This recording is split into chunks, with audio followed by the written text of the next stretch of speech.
Hello, welcome to this year's Festival of Pineapples. This is the live judging of the Pineapples Awards for Place, which is a unique awards programme that seeks to recognise built environment projects and initiatives that make a really positive social impact on the wider place and its people.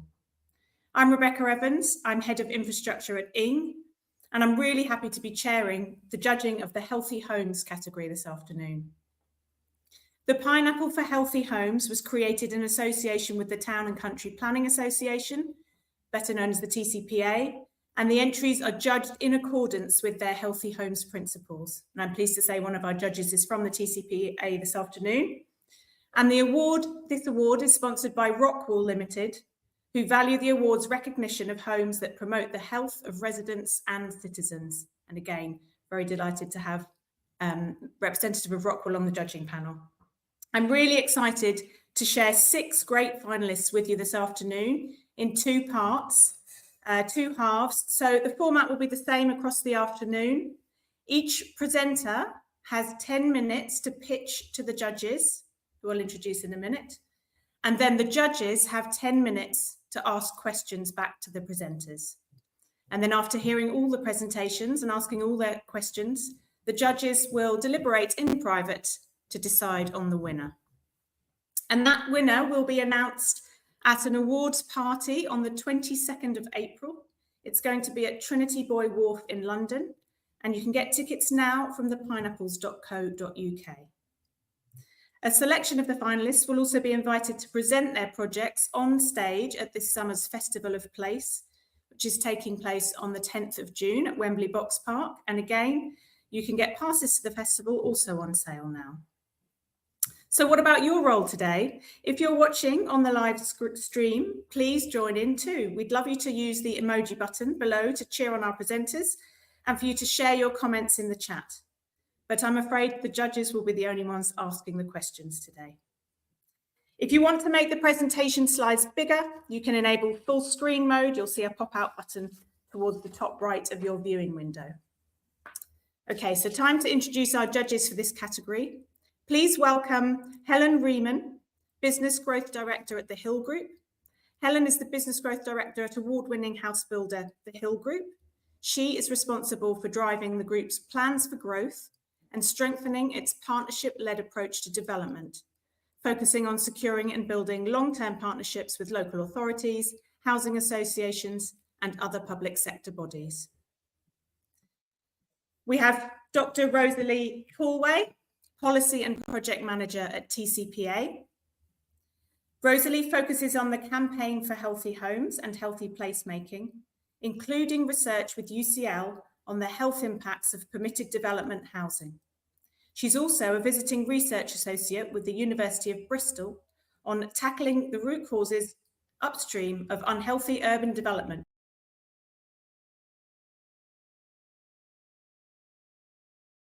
Then we have Ben Adams. He's the founding director of Ben Adams Architects. He has a strategic overarching role, as you'd imagine, and he guides the practice's design direction, mentors emerging talent, and fosters the creative and commercial thinking that underpins its success. And then last but not least, we have Keith Genoa, Project Specifications Manager at Rockwall Limited. He's spent several decades in the construction industry. He began his career as a draftsman in a structural engineering practice, and then he's worked with leading manufacturers, supported a wide range of professionals and trades across the built environment. And along the way, he's qualified in electrical engineering, testing and inspection. So his professional focus has been very much centered on fire safety. So it's now time to hear from our first project. Quick reminder that presenters have 10 minutes to make their pitch, and then there'll be 10 minutes of questions and answers from the judges. So I'd like to introduce Simon Metzstedt, Senior Architect at Archeo. Hi there, thank you very much, Rebecca. Let's make a start. Absolutely, please do. So first of all, Citizens House arose from a 2014 grassroots campaign by Lewisham citizens, directly confronting a housing crisis forcing essential workers from their neighbourhood.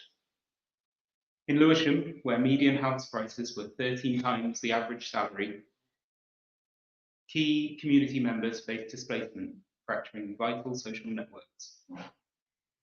project transformed a neglected backland garage site, previously plagued by fly tipping and antisocial behaviours, into a community asset.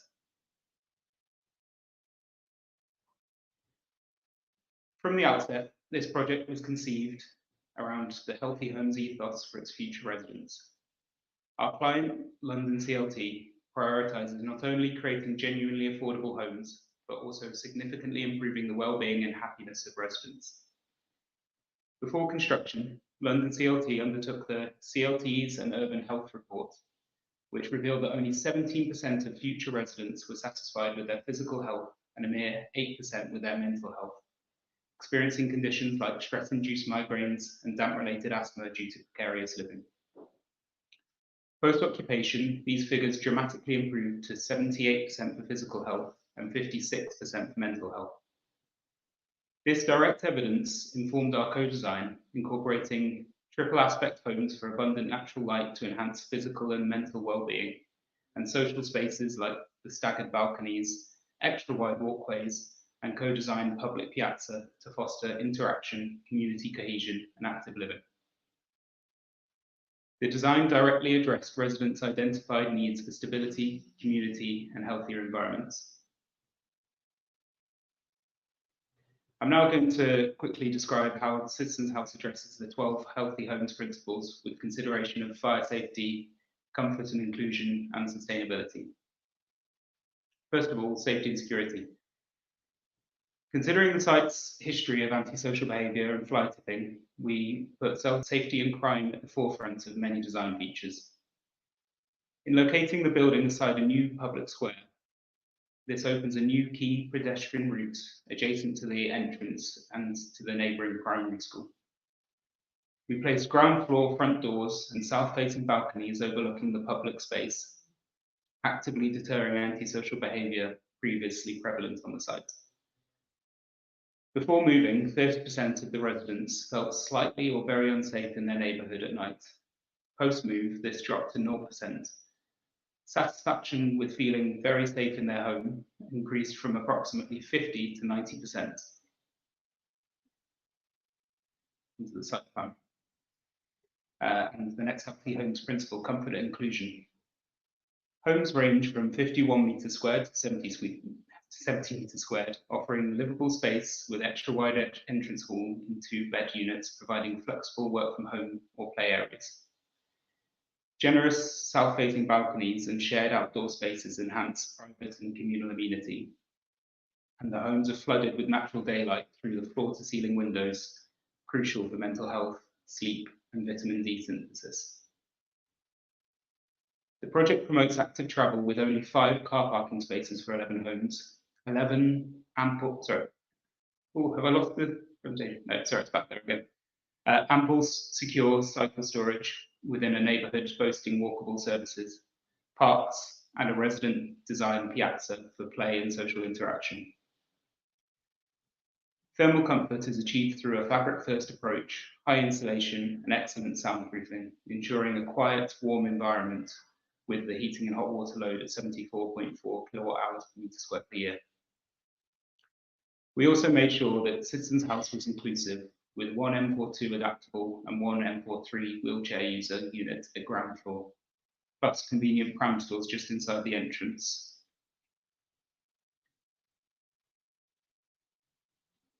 Next, sustainable design.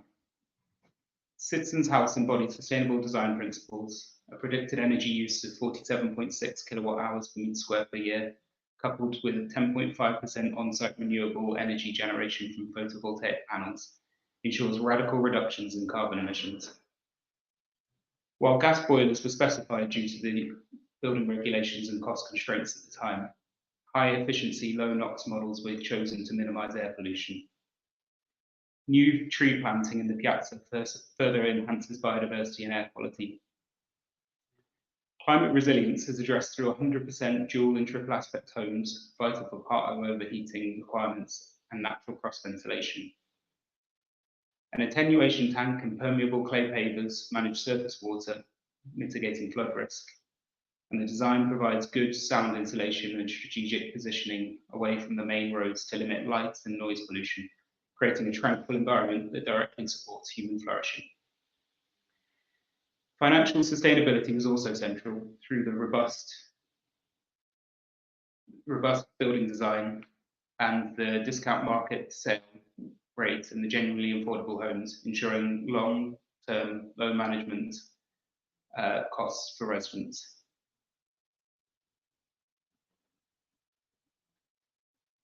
I'm now going to run through aspects of the design process, community engagement, delivery, and the governance of the project. Promoting health was woven into Citizens House from its grassroots origins. The project began with a campaign by Lewisham citizens, enabling genuine community ownership and directly informing health priorities. This included a public vote for the architect by the community. Next, the process. Archeo's co-design methodology, starting with a temporary architect's office on site in one of the former garages, involved over 30 residents and 48 primary school students making and modelling. As an example of co-design in action, residents co-designed the hard landscape piazza for active play and communal events, rejecting the initial suggestion of grassy area to create a safe, vibrant space for youth well-being, evidenced by local teenagers often roller skating there. The culmination of the engagement was when local residents and campaigners submitted the planning application directly to the Mayor of Lewisham, which can be seen in the photo there.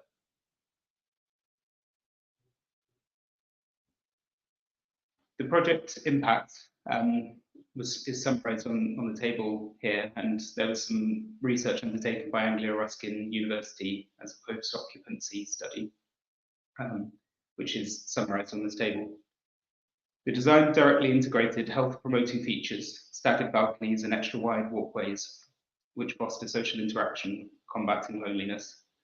Triple aspect homes maximise natural light, which is crucial for mental health.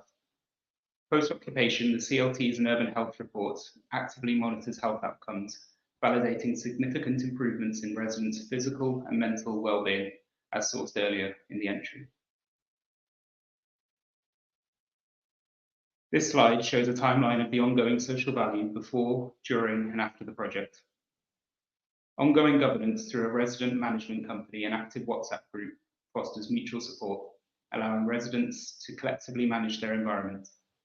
This continuous engagement from design to ongoing stewardship ensures the project not only delivered homes, but actively promoted and sustained community health. And lastly, thank you, and look forward to hearing the judges' questions.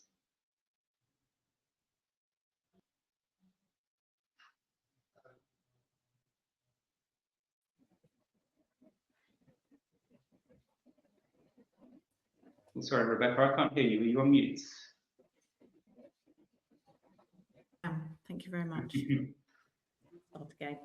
I was just thanking you, Simon. So that's Simon Metstedt, Senior Architect at Archeo.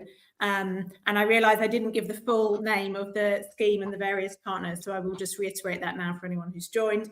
That was an entry for Citizens House, London Borough of Lewisham, for London Community Land Trust and Lewisham Citizens with Archeo, Price and Myers, Stantec, Kinnear Landscape and ALD.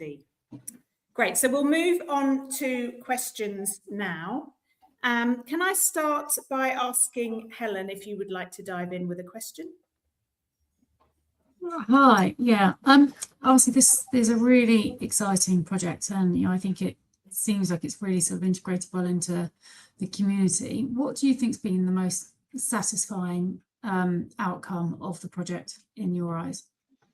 I think, like as I said in the presentation, being able to do the post-occupancy study by Anglia Ruskin and the testimonies which are involved in that really highlights the impact that it's had on the residents who really struggle to find housing, and this has offered a place that they can call home.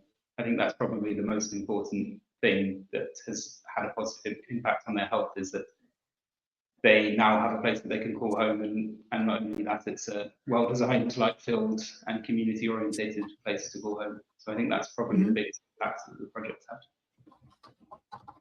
Thank you. Thanks. Thanks, Helen. Thanks, Simon. Ben, have you got a question for Simon? Yeah, hi Simon. Thanks for showing us. It's a nice scheme. It's good to see. Question about density. Looks a bit low. Did you look at towers? Or how did you arrive at the sort of scale of it? I suppose the scale is orientated. It's in line with the surrounding estate, and it sees itself as an extension of the estate at 3 and 4 stories. Sorry, I had. Sorry. Added to that, I suppose it's always a question of budgets as well, and local need. So the project was kick-started by the residents themselves, who came together to put together the business case, and it being the first London CLT project, the residents and the end user group sort of led the process from the outset. So the 11 homes that are delivered on site is directly responding to the need that was there. Thank you. Thanks. Thanks, Simon. Thanks, Ben, for your question. Rosalie, I'll come to you next. Hi, Simon. Yeah, I had the good fortune to go to Citizens House when it was its opening day, which was a really amazing celebration, and it's an excellent project and scheme, really with complete community buy-in. So that was very exciting to see. Just had a couple of questions. Obviously, in the requirements, they'd asked for gas heating. I'd wondered, is there capacity to retrofit a source heat pump or something cleaner going forward? Does it have that opportunity? And just on the post-occupancy evaluation, which is invaluable information, was there anything you might have changed as a result from the information that residents provided, or was there changes that you made as a result of the post-occupancy evaluation? Thanks. Thanks, Rosalie. So first of all, on the retrofitting, it was a product of its time and the current requirements at that time. Obviously, in an ideal world, you'd use heat pumps now. In terms of retrofitting, I'm not entirely sure if that's possible or not, but it is certainly something, obviously, in an ideal world, we'd want to promote.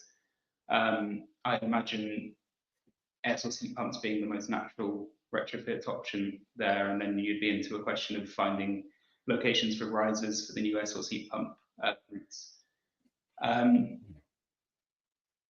So yes, in summary, it's something ideally we'd like to do, but not sure if there is necessarily the space at present, but definitely something we look into.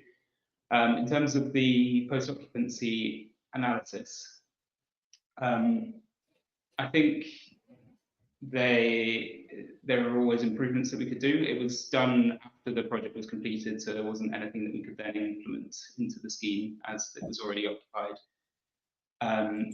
I think the main benefits of the post-occupancy, I think it said it in the table in the presentation, was on the health impacts that it had to the residents, from one resident who no longer gets migraines to another one who no longer needs to take treatment for asthma.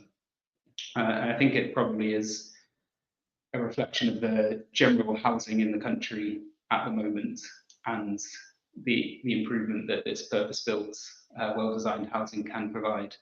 I think the post-occupancy study seems to reflect more on the general state of housing in the country and improvements that can be made around that. I hope that answers your question. Yeah, thanks so much. Great, thank you, Rosie. Thanks, Simon. Thanks, Rosalie. And Keith, coming to you. Yeah, it was just a small question, Simon, really. Just a very specific one with regard to your attenuation tank. Was that to just control the sort of peak runoff and the downstream flooding rather than the on-site containment of water? Because obviously you're sort of 2/3 of the way up a very large hill there. Yeah, I believe so. Yeah, so it's underneath the piazza, beneath the permeable paving there. Yeah, it's. I think you're right, but I need to just check the details on the attenuation tank. Okay, thank you. Thanks, Keith. Great, thank you. We have got a few more minutes. If anyone's got a second question that they'd like to come through with, Helen or Ben. Helen? Yeah, so just in terms of, you mentioned CRT's form of construction, just how did that, in terms of the budget you were working or designing to, did you feel that you were able to, design in features as you felt sort of naturally drawn to design in, or were there any areas that you had to compromise on? And if so, what were they, and how did you get to that decision? So obviously, with it being publicly funded and a lot of the funding coming from the grant, budget was constrained. In terms of, so I think it was about making sensible decisions and not including excess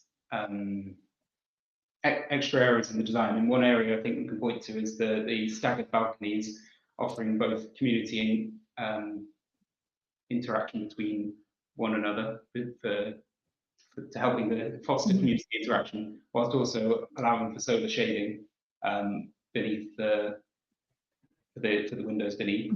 Another area was in a limited material palette. The banding which goes around the building was originally envisaged as precast concrete, but that was switched to a brick choice, and there's only 2 different types of brick on the scheme, both of which are fairly economical. Yeah, I think those are the two major design areas. As about not including too much excess, and obviously having it, the entrance lobby being an external space, as well as it being a deck access scheme with limiting the amount of GIA in the scheme as well. Okay, and just one more, if I may, regarding play space for for children living there. What did you do to provide space for the children?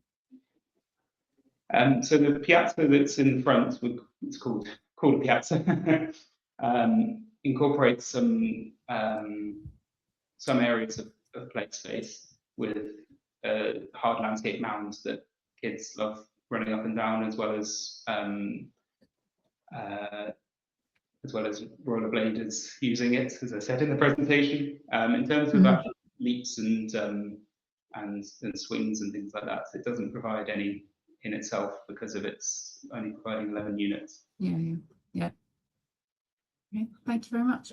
Thanks, Okay, thank you very much for all your questions, judges. Thank you very much, Simon, for telling us all about the project. We're going to move. Thank you. We'll move on now to the second presentation this afternoon.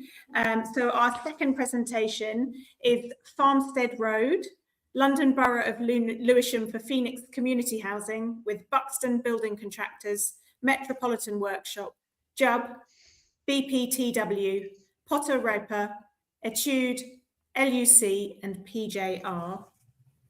And presenting the project to us now will be Anthony Kelly, Development Project Manager at Phoenix, and Tom Mitchell, Architect at Metropolitan Workshop. So over to you. Great, thanks, Rebecca. We're opening with Anthony. I could see you were muted, Anthony, so you might want to unmute yourself before we go on to the first slide. Great, thanks, Tom. Hello, everyone. My name's Anthony from Phoenix Community Housing. I'm just going to start, tell you a bit about Phoenix before Tom gets into the details of the Farmstead Road scheme. Phoenix is a community gateway housing association with over 7,600 homes, mainly in the South Lewisham area. We provide homes for nearly 18,000 people. Phoenix was formed through a stock transfer from the council, and the term community gateway means that Phoenix is a not-for-profit, resident-led housing association. So residents are empowered and at the heart of everything we do, and that means they have a role in the future direction of the organisation, the recruitment of staff, the appointment of contractors, financial planning, and scrutinising our services and our performance. Under our rules, our chair, the chair of the board, is a Phoenix tenant and is joined by 5 other resident board members. Tenants and leaseholders can become stakeholder members of the organisation, giving them a stake in the organisation and a vote at the AGM. So now I'll just talk a little bit about our development priorities. Our developments focus on quality new homes and on land that we already own. We've got a small development programme. We've delivered about 100 new homes in the last 18 months, and we've got another 100 that have got planning consent in the pipeline. Our board's priority is certainly for affordable housing. So 100% of the homes we build are affordable. Approximate split 80% social rent and 20% shared ownership. We deliver homes to meet local needs. So the priority is family-sized homes, as we have at Farmstead, or smaller homes for downsizers. We encourage a chain lettings approach. So this means that new homes and existing stock can be used to their full potential.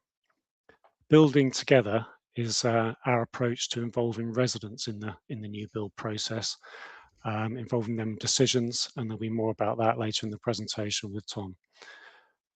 Another priority for us is energy efficiency. Probably unusually for a housing association, we've adopted Passive House and Passive House low energy building standard on all our new homes. So turning our attention to Farmstead, our brief for the scheme was that we wanted 100% affordable housing, a mix of social rent and shared ownership. We wanted it to be Passive House, low energy building standard. We wanted it to complement the local architecture. And we appointed Metropolitan Workshop because of their innovative approach. And we thought they would make best use of the constrained disused garden site we had available to us. So I'll hand over to Tom now from Metropolitan Workshop. He can tell you more about the design approach. Thanks, Anthony. And can I just check everyone's seen the screen change, because I'm having to navigate between the PDF and the window, AirMeet window. Has the screen changed for you, Anthony? Yes, it has. It's on slide 2. Great stuff. I'll crack on.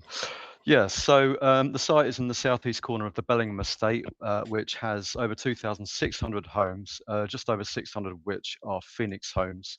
It was built after the First World War as part of the Homes for Heroes initiative, completed in 1923, and is very much influenced by the arts and crafts estate movement. So you see a lot of traditional brick detailing and patterning. You see a lot of symmetry about the estate master plan and on corners and key moments in the plan. There are lots of feature chimneys and archways in entrances, and the estate is dominated by lots of mansard roofs and dormers, but there's a desperate need locally for family housing. Now, the site itself was occupied by a terrace of 4 homes with very, very long rear gardens that were so long that they weren't usable and they were becoming overgrown. And the local density was only 14 dwellings a hectare at this part of the estate. But it is reasonably well located at PTL2, and it's only 5 minutes away from shops and local schools. And there are lots of active travel options with nearby buses only minutes away, and Beckenham Hill train station is only 5 minutes to the south. The site was subject to a few constraints, the most notable being the railway, which passes along the eastern boundary, but it was also subject to overlooking from the Brookhouse apartments and adjacent terraces, although they're lesser so because of the 45-degree splay of the boundary kind of plays in our favour. But there were some valuable trees along the boundaries which helped with the screening, and it was important that they were retained. But the biggest constraint that we felt at the beginning was this policy we found in the Lewisham Character Study, which said new separate residential dwellings in the rear gardens of this urban typology will not be considered acceptable due to the difficulty of achieving a good design fit with neighbouring developments. So at the outset, we were really keen to make sure that what we put back here reflected the geometry of the suburban master plan, so that when you zoom out and view the whole estate, you wouldn't know that this was a new insertion. So Phoenix are all about resident engagement because residents are on the board, and the engagement sessions for Farmstead were held at a green which was very, very nearby. And residents are rewarded for engagement with a free portion of chips from a local supplier. So they're induced to engage, and these sessions were lovely, very convivial, and quite a carnival atmosphere in the summer months. The design of Farmstead Road responded to concerns about scale and character by utilising arts and crafts motifs throughout the design, and addressed overlooking concerns through window orientation and the addition of privacy screens. And the engagement didn't stop there. The contractor Buxton adjusted their construction management plan to address concerns from local residents, and they were kept informed throughout the build. And the post-completion feedback from nearby neighbours is really positive. So looking at the ground floor plan, we've got a pair of gatehouses that flank the entrance to the site, and they're staked out on exactly the same building line as the existing terrace, and they are home to 6 two-bed apartments with wheelchair homes at the ground. And then the butterfly block to the rear provides 18 homes cranked to adapt to the geometry of the surrounding master plan. And this arrangement offers double, triple, and quadruple aspect homes, which give superb sunlight and daylight levels and great ventilation, and also support social interaction in the communal landings. The scheme is planned to mitigate overlooking, as we've mentioned. It's very inward looking, and it's most importantly designed for low fuel bills.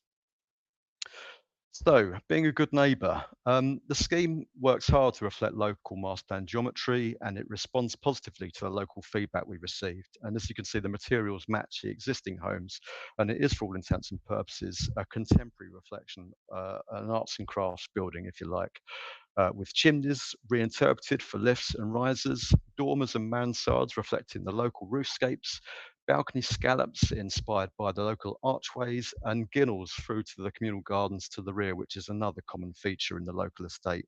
And density has now been increased from 14 to 84 dwellings per hectare. So moving on to sustainability, as Anthony said, the target was a low energy building standard passive house scheme, and we had to work really hard to achieve that because the original designs had mansard roofs throughout, but the form factor wasn't good enough. So what we did was we simplified the form of the buildings, deploying flat roofs to the rear everywhere you couldn't see the buildings from the public gaze, but maintained those mansards and dormers from where you could view the scheme from Farmstead Road. But despite doing that, we still had to adapt 2 different strategies to achieve the passive house standard. So on the gatehouses, because their form factor was a little worse, we had to deploy air source heat pumps to reach the standard, whereas the butterfly block to the rear were much more rectangular, and there we could use electric throughout for heating and hot water. The whole scheme is triple glazed, and the glaze ratio responds to orientation, but that also offers superb sound insulation. In fact, when we were there with the judges last week, one of the judges asked a question about how the tenant felt about passing trains, and as it happened, the train was passing at that very moment, and neither the judges nor myself had even picked it up. So that's how good it is. They also offer excellent air tightness, and then MVHR controls the air quality, and all those things go together to create excellent internal comfort for the residents. So the scheme was completed last summer, and I think all the residents had moved in within about 4 weeks, and we've had some wonderful feedback since then. So Natalie Hampton said, "It doesn't feel like just a building. When I go home now, I feel so happy to go home because it actually feels like home." And while we were there last week, Georgi Sladjev told us that he had moved from a flat half the size, so his new flat was twice the size of his old flat, but the energy bills are halved, and that's lovely to hear. So to summarise, the scheme increases local density from 14 to 84 dwellings per hectare.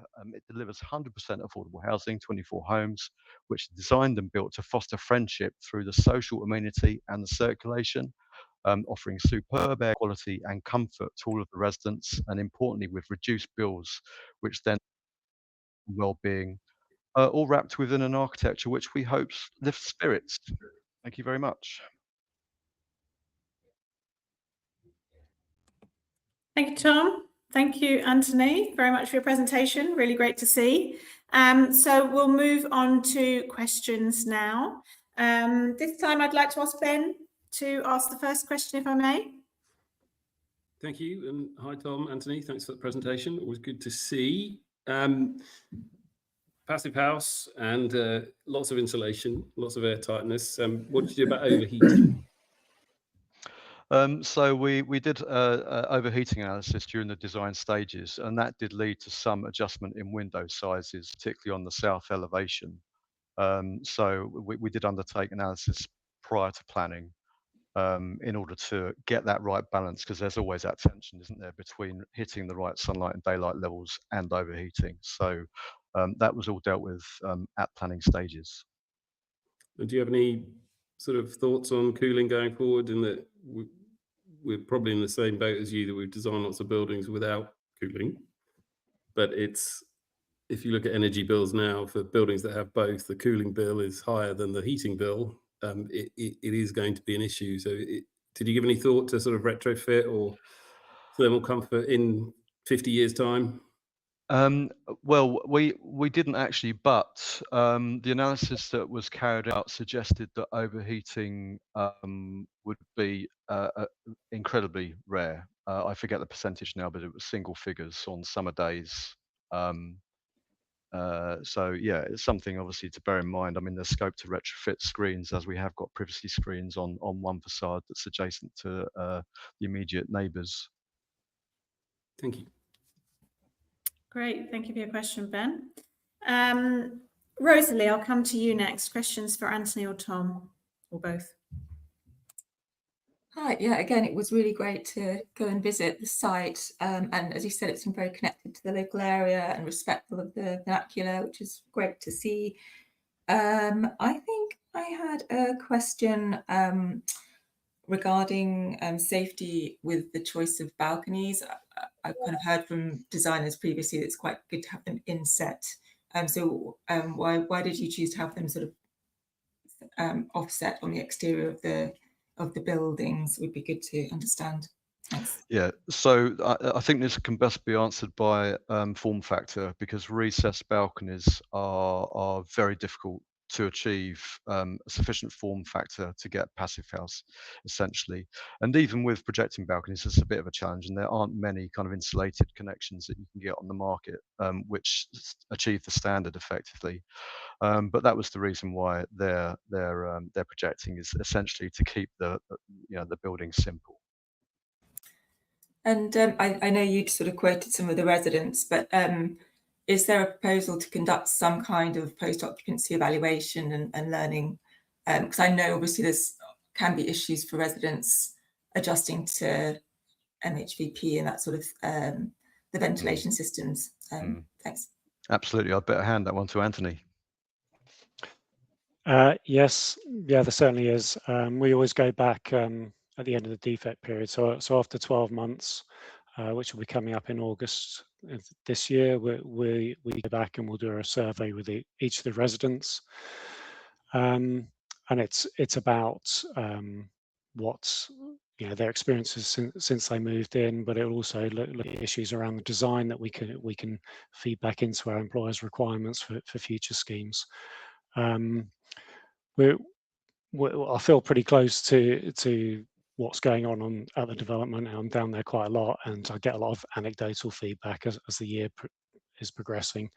And as I think we mentioned in the presentation, the feedback is all really positive. So there's a nice sense of community down there. Yeah. Yeah, interestingly, the resident that we met, he said he'd moved in the sort of peak of summer on the overheating question, and he hadn't had any issues at all. So I think maybe that passive house high insulation protects that overheating element as well. So that was really good to hear. Indeed, and I think one point I forgot to make is that we're finding that a brick recess or a brick and a half recess also gives you decent overhang of brickwork to create a little shadow, which mitigates the impacts as well. Great. Thank you both. Thanks, Rosalie. Keith, coming to you next for your question. Yeah, I'm Anthony again.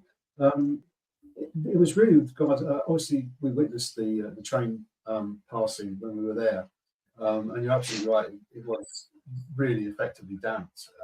But I just wondered if there were any other noise attenuation sort of measurements that you took with regard to the scheme, because I just couldn't believe it was only the glazing that was doing that. Well, obviously the thickness of the walls help. You know, I think the walls, the total thickness was in the region of 485 from memory, and obviously they're packed with insulation, so that has a massive impact as well.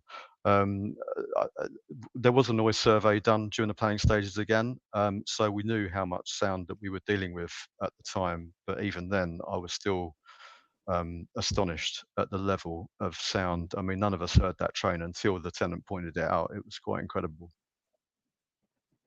Thank you. Cheers. Great, thanks. And Helen. Hi, yeah, firstly, just lovely to see a building with these designs and the curves and the arches. You know, it's really unusual to see in these days, and we all know the likely reasons why. So sort of, you know, without kind of sort of delving into the budget too much, it's really just great to see that that has been like really protected. I think for me, one of the key questions is, how did you deal with BNG given the site and what was on the site before the building? I think it's because what was there before was still rather a kind of monoculture, and there's a bit more diversity in what we're putting back, and there was a lot of wasteland as well. So there was areas of scrub, but there was also areas that were covered in rubbish, basically mounds of you know, rocks and old bricks and what have you. So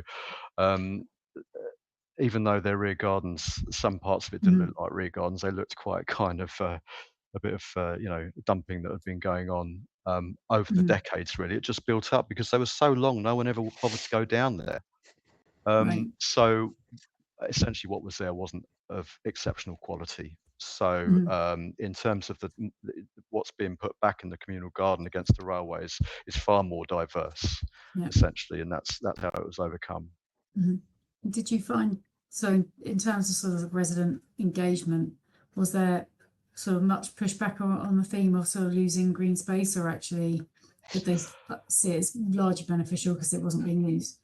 Yeah, there was no pushback on that whatsoever. It was really to do with the scale and the character, you know, the public face of the building. People were very, very concerned about, because obviously a lot of contemporary architecture is quite blocky, quite square, quite overscale locally. So they were very concerned that this was going to be a repeat of that. And you know, we had to. I think it was about 3 engagement sessions in before they began to kind of relax and see the more developed CGIs and understand that we were, you know, taking the context really, really seriously. And it's not a pastiche; it's a contemporary interpretation. But you know, as we moved on, residents kind of, we won their trust, and they become less and less concerned about that. And overlooking was another big one. Parking was another, but interestingly, at that end of the estate, the parking stress isn't as bad as it is in some other more central areas of the estate.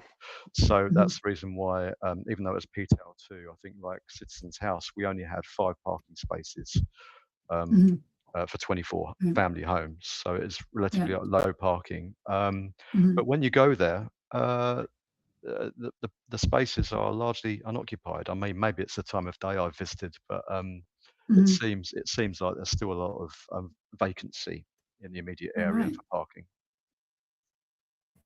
Good to know. Okay. Thank you very much. Thank you very much. We've probably got time for one really quick question if anyone's got anything burning. If not, then anyone else got a quick one? No. All right. Well, thank you so much for sharing with us, Tom and Anthony, and thank you for your questions, judges.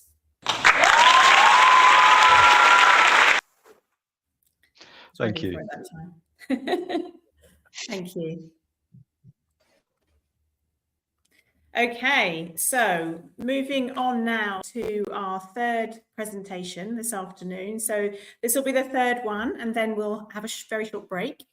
So our 3rd presentation is Kidbrooke Park Road North, Royal Borough of Greenwich, for Greenwich Builds and Greenwich Council with HTA Design, Durkan, WSP and OCSC. And presenting for us, we have Simon Bayliss, Managing Partner, and Sandy Morrison, Partner at HTA Design. So over to you both. Hello, thank you for having us. We're going to talk through our scheme at Kidbrooke Park Road North, which is actually the first phase of a slightly larger scheme. And we're going to try and cover, without taking you through all of the points of performance that we've noted on here, we're going to try and cover as many points, those principles as we can through the presentation as we go. And if we miss any, we can perhaps circle back to them in the questions. I think most of you, perhaps except Helen, did come to site, so you'll have seen some of these things for yourself and heard it from us. But I mean, taking two of those points from the off, we have the scheme is of 122 homes in that first phase, part of a larger development of about 452. And the significant point is that they are 100% affordable social rent council homes for people of Greenwich. So from the off, I guess we had a very specific requirement from our client to make sure that everything that we were considering and in the design reflected and reacted to that brief. In addition, the council set a fantastically ambitious requirement to be net zero. So again, another long-term healthy proposition for the homes in the future. There's a really good mix of homes. So I'll take you through some of the examples, but we've got 32% family-sized houses. We've got those 3 maisonettes, quite large flats, which have been quite instrumental to the quality of the housing. And we've got 10% wheelchair accessible homes. Unusually, I think, for a council, it's just taken just 4 years from us being appointed at inception to residents moving in, just under 4.5 years, which is quite fantastic, really. And again, we'll talk a bit about that. And then we've got urban greening factor of 0.6. So in terms of nature-rich environment has been fundamental to how we've produced that. We were also the landscape architects, and of course that energy efficiency as well in the scheme. Just a little overview on the site. It was derelict land, it was brownfield, it had been used by the RAF, historically it had been used more recently by a school, but by the time we came to it, it was entirely derelict. It had been zoned for school use, but that was expiring, and we had to come forward with a 2-phase scheme. So the scheme we're talking about is in that triangular site. To the south, we've got a station, so it's quite accessible. We've got Cater Park, which is a sort of neighbourhood, sort of district-wide, fantastic regime. We've got Little opposite on the other side of the road, and obviously the very renowned Thomas Taylor School to the north. So it's kind of really well served by fantastic resources. In terms of the design of the scheme, and Sandy will definitely talk in more detail about this, it was about breaking it down to some limited components that we could design to really, really high standard and repeat them as much as possible to give both certainty in the design, but also in the management. Well, yeah, and we started out by separating out the types of accommodation. So we decided that the family accommodation should overlook the central green space, give it really big balconies, and then put the nursery over on the left-hand side there, so that as you arrive in the scheme, in the first phase of the scheme, you're faced with the south-facing big green space. You've got the access to the family housing on your right-hand side, and then straight ahead of you, the nursery. Putting the 3D in the context gives you a bit of a better understanding of that. So the family houses in the maisonettes in that central block overlooking that square, and the smaller apartments in those 2 blocks to either side, with the nursery tucked under this building to that left-hand side. Because we brought it forward as part of the second phase, by the time we started on site, we were able to incorporate the energy centre, which is over to the left-hand side of this screen, which meant we could take some plant space off the top of the building and add another floor of accommodation onto that roof. We'd had to put the plant up on the top of the building because we didn't have confidence that the second phase, south phase, would come forward, but by the time we started the construction, we were able to incorporate that. So that energy centre delivers 100% of heating and hot water demand on site. It's reducing the regulated carbon by 68%, and you can see some of the other sort of more technical performance components that may ensure that this is sort of a sustainable, long-term sustainable solution with an all-electric power approach. Next, please. That just puts it in the context of the future. So that wider development coming forward And you can see there the fact that there's the mix of accommodation, the routes through the site, the connections to the south, to Cater Park, and on the right-hand side of the image, the tree-lined street. We lost quite a few mature trees on that boundary because of a contamination in the ground. But you can see we set the buildings quite far back in order to create a belt of trees that would give protection from quite a busy street. It's quite a sort of significant piece of infrastructure on Kidbrooke Park Road. It's the old A2, and it's likely to be a fairly major road for some time. But we do feel there's a future opportunity to kind of downgrade that. But by setting the buildings back, reducing things like barriers to noise and other things, again, in terms of kind of the health and well-being of residents, it was considered in that way. Well, it gives you quite a strong connection as well. So if you imagine when you're on the street, the Thomas Tallis School grounds are a big, attractive green space. And then we have our green corridor that takes you down past the supermarket and stuff like that, connects into Cater Park. And then you can also connect from there into our scheme. We had no residents on site, but we went into lockdown shortly after we were commissioned. But we did engage with the local stakeholders and created some engagement with the local school, from which we presented some of these sort of hoardings around Stephen Lawrence, who was a local resident. So they informed that, and then architecturally, in terms of the approach to how they architecture create space and inform the scheme, I think, Ken Sandy, if you... Yeah, well, the scheme is informed by ideas. So we end up doing quite a lot of housing projects, and what's happened in recent years is the demand for more and more family accommodation and social housing schemes, so large family accommodation. So the question then is, well, how do you provide that? So the strategy was, well, let's give them maisonettes, you can go upstairs to bed.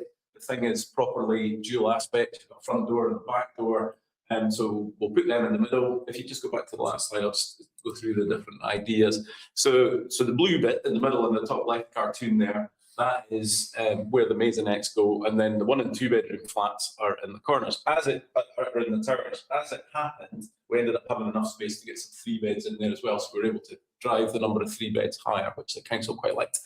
One of the things from a health point of view that I'm very interested in is the relationship between noise and deck access. So from a health point of view, lack of sleep is a considerable contributor to loads and loads of health issues. And I think that quite a lot of the deck access schemes we've done, I've been worried about the relationship of bedrooms to decks. And I like the idea of lifting the bedrooms up to the first floor and just have entirely living accommodation on the deck floor. That seems to me to be a better chance of not having your sleep interrupted. And then if you just jump back, the other thing that we tried to do was to use the frame of the maisonettes. The other thing that when you get into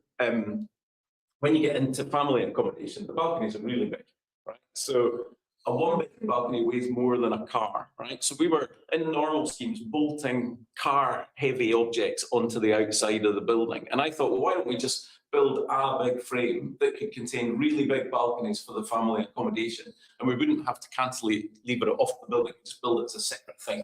And consequently, we could make the wall quite thin and quite efficient as well. So that's a bunch of the ideas. Those fed into the maisonette blocks, which are relatively short decks, to make sure that things like sort of shared space and noise and things are kept to a minimum.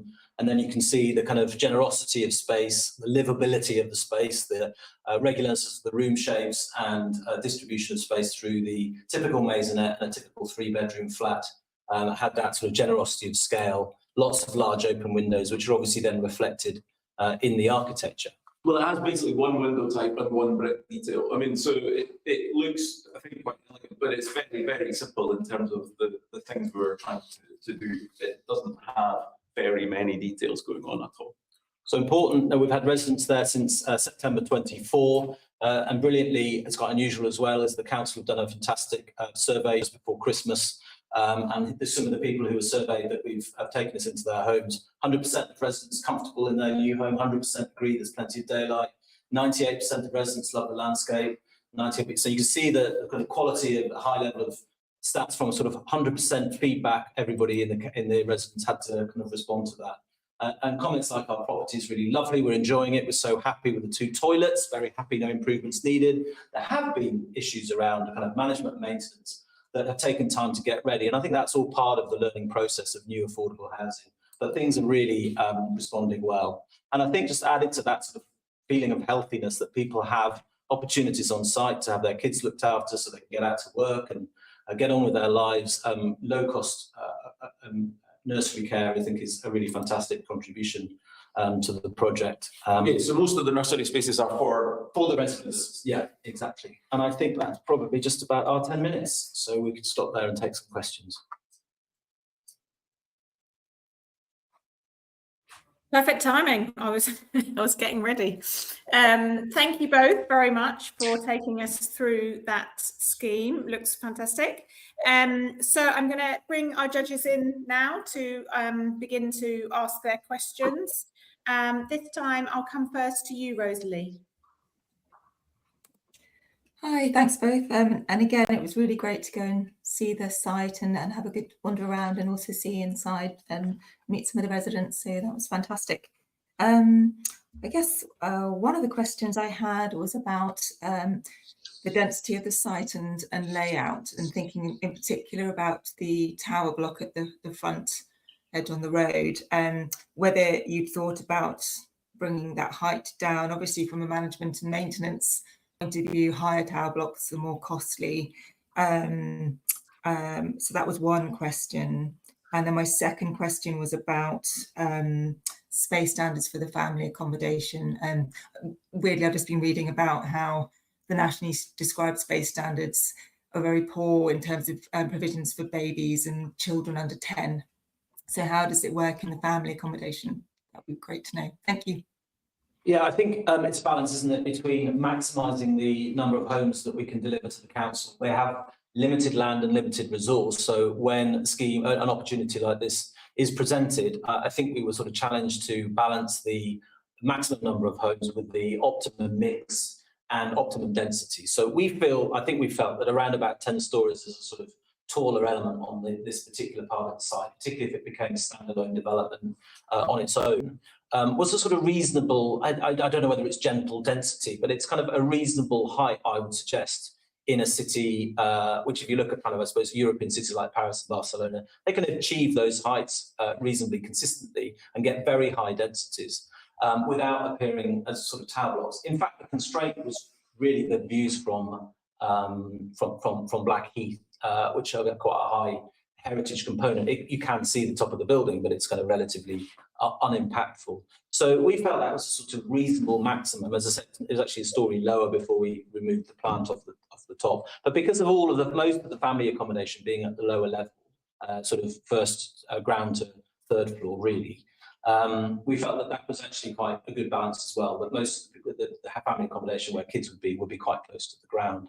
In terms of the sort of, well, I was just going to, so it's about 150 dwellings per hectare, but it was critical, I think, that we did think that because we kept the family accommodation in the lower block mostly, it was acceptable to make the other buildings a little bit taller. And also, I think it's 6 flats per floor. So, you know, it's not as big, it doesn't have as many people using that as we sometimes have. So I thought that sort of worked.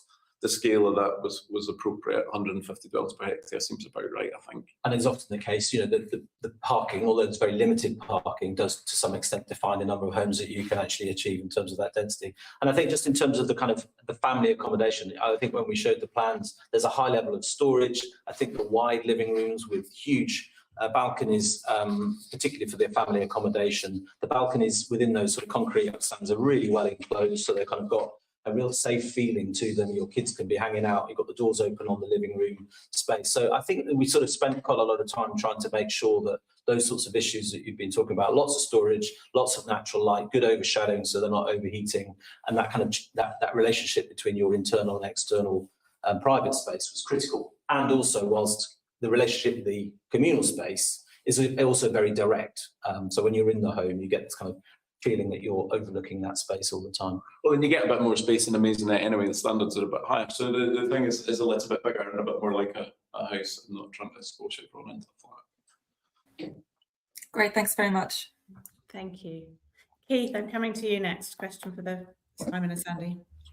Okay, I think it was just a simple one, really.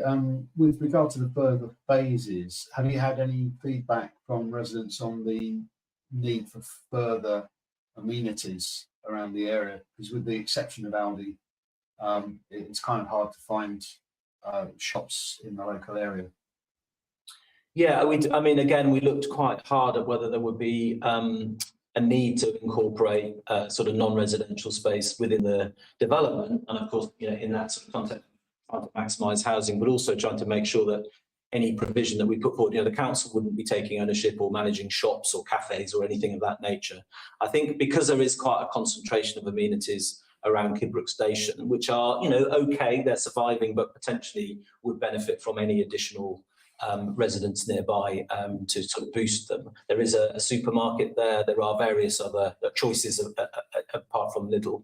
I think, or Aldi. I think we felt that it really wasn't the purpose of this development to deliver non-residential accommodation, apart from some small community space and the nursery. I think there's potential for some of those spaces to be converted into, you know, potential commercial cafe retail, but they are quite limited, and I think that was intentionally so because of the existing amenities around the station. Okay, thank you. Thank you. Helen, coming to you for your question. Hi, yeah, I'm really sorry I couldn't make the site visit for this one. But yeah, it looks wonderful. Just a sort of thought from me is about sort of safety and security. Obviously, knowing the sort of history of Kidbrooke with a huge kind of uplift by way of the area and the regeneration journey to date. Was there anything in particular by way of your design and sort of outdoor space that you thought you really wanted to integrate by way of making kind of space that was appropriate and available for all, in the context that at that point in time, as you say, there wasn't actually a community on site? So how did you know what you were designing for? I think a lot of that comes down to this sort of sequence of spaces from, you know, Cater Park, which is a regional district-wide park where people travel to actually go to the park, all the way stepping through the routes into the site. Particularly when I think both phases are finished, you will get a richer mix. But even within this quite small phase, you've got the route up into the scheme. You come through the kind of gap between the buildings, and you're into this open space, which feels protected from the road, but it's very public. It is a space that people could wander in and sit in that space. And it's got play integrated with seating areas, with grass and planting. We haven't separated it all out and put fences around. But when you go further into the scheme, to the north, behind the family block, there's a secure area for residents, which has play equipment for smaller children. And then, of course, by the time you get into your home and onto your balcony, and the balconies are really generous, you've got that space as well. So that was a huge part of the sort of feeling of safety. Yeah, it works very hard to try and keep a clear definition of public space as against private space, and then to take that public space and line it with regular front doors and lots of overlooking. So, and I think actually those are things that were missing from the previous Kidbrooke estate. So we did learn from what had been there before and do it differently this time. Yeah, when you stand in that space, the sense of sort of active frontage, you know, activity and connection between the outside space and standing in the public realm, and the fact that there are residents very much living in these homes, and they've got these big openings where you feel, you know, during the day and the night. I've been there at different times and always felt that it is a sort of little oasis of quite a sort of safe feeling community. And I think that's just the degree to which the architecture creates activity in a relationship with the open space. Very interesting, thank you. Thanks very much. And finally, Ben. Thank you, and yeah, congratulations. I have to say, on getting that many houses designed and built in 4 years is very good going, with more to come. So well done for that. That's the nice bit. Devil's advocate, there are those that might say 100% affordable housing, zero amenity. Haven't we been here before in the 1960s? And don't we know the sort of pitfalls therein? What debate did you have about that amongst yourselves, with your client? I know there's only so much you can do with a set of circumstances, but did you have that conversation? We did. I mean, a lot of our work, as you may know, has been involved in, you know, regenerating some of those failed estates where we've tried to put back much more a greater mix of community. And I think there is a big question. On the one hand, it's a very worthy thing to do, to deliver housing that it really is needed, but also to potentially set up those issues. I think there is because of the way the buildings are designed as individual standalone buildings with their own front door, with a consistent design languages, consistent quality of materials, and a consistent quality of internal accommodation, there is every potential that these buildings could and might be reused in different tenures over the life of the project. I think for the moment, the real need for the community is for Greenwich to find housing for its residents. And it's costing the council a huge amount of money. It felt like this was a really urgent need that they needed to respond to. But I acknowledge that there are potential issues with that. And I think in the first sort of 6 months to a year, I think it was quite difficult for the council to manage the project based on its recent experience. Fast forward to the second phase, South Phase, coming forward later this year, we've already been sitting in meetings to learn from that process, to improve the handover, to manage the lifts better, to manage the entrance lobbies better. So I think there's a potentially a learning process that could improve that. But I think there's also every possibility that tenures could change over time. But also, I mean, coming from a Scottish background, we've never really had quite the same view of the need to not build 100% social housing. The issue is whether people have income and jobs. You know, the issue is not around whether you are a social tenant and that having a lot of social tenants living together is the wrong thing. We've never really sort of accepted that as a viewpoint. And I think that there are so many people who currently need housing who will be rehoused here that this is the right thing. This is the right thing to do, and it will be a sort of economically active place. I don't think it is the sort of sink state thing. I think Simon's dead right that in many ways the councils have to skill up because they haven't managed things like this before. So there are some teething problems perhaps with that. But I think in principle, it's perfectly acceptable to have gone for 100% social housing. We'll skill up in a sort of era of technology, you know, MVHRs and fans and maintenance. You know, there's a whole lot more stuff in housing now that needs to be managed. But it's the right time, I think, for landlords like councils to gain that, acquire those skills. Yeah, well said, and thank you. Great. Thank you. Thank you very much. Thank you for your presentation. Thank you for all your questions, judges. Yes, So that's that brings us to the end of the third presentation in this judging category this afternoon. There are another 3 to come. We're going to have a very quick break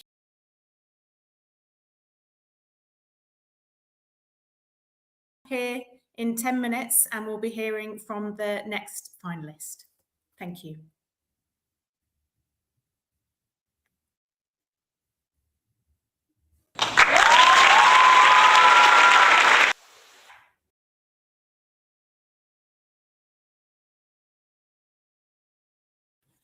Hello everyone, welcome back to the Festival of Pineapples, which is the live judging of the Pineapples Awards for Place.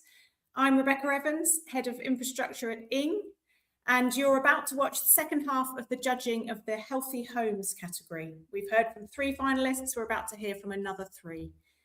The Pineapple for Healthy Homes was created in association with the Town and Country Planning Association, the TCPA, and is judged in accordance with their Healthy Homes principles. This award is sponsored by Rockwool Limited, who value the award's recognition of homes that promote the health of residents and citizens. So I'm going to reintroduce our judges briefly in just a moment, but a quick reminder of how this all works. Each presenter has 10 minutes to pitch to the judges, and the judges then have 10 minutes to ask the presenter or presenters any questions they have about the project. And then after hearing all the presentations this afternoon, the judges are going to retire and deliberate in private to decide the winner. The winners will be revealed at the awards party on the 22nd of April at Trinity Buoy Wharf in London.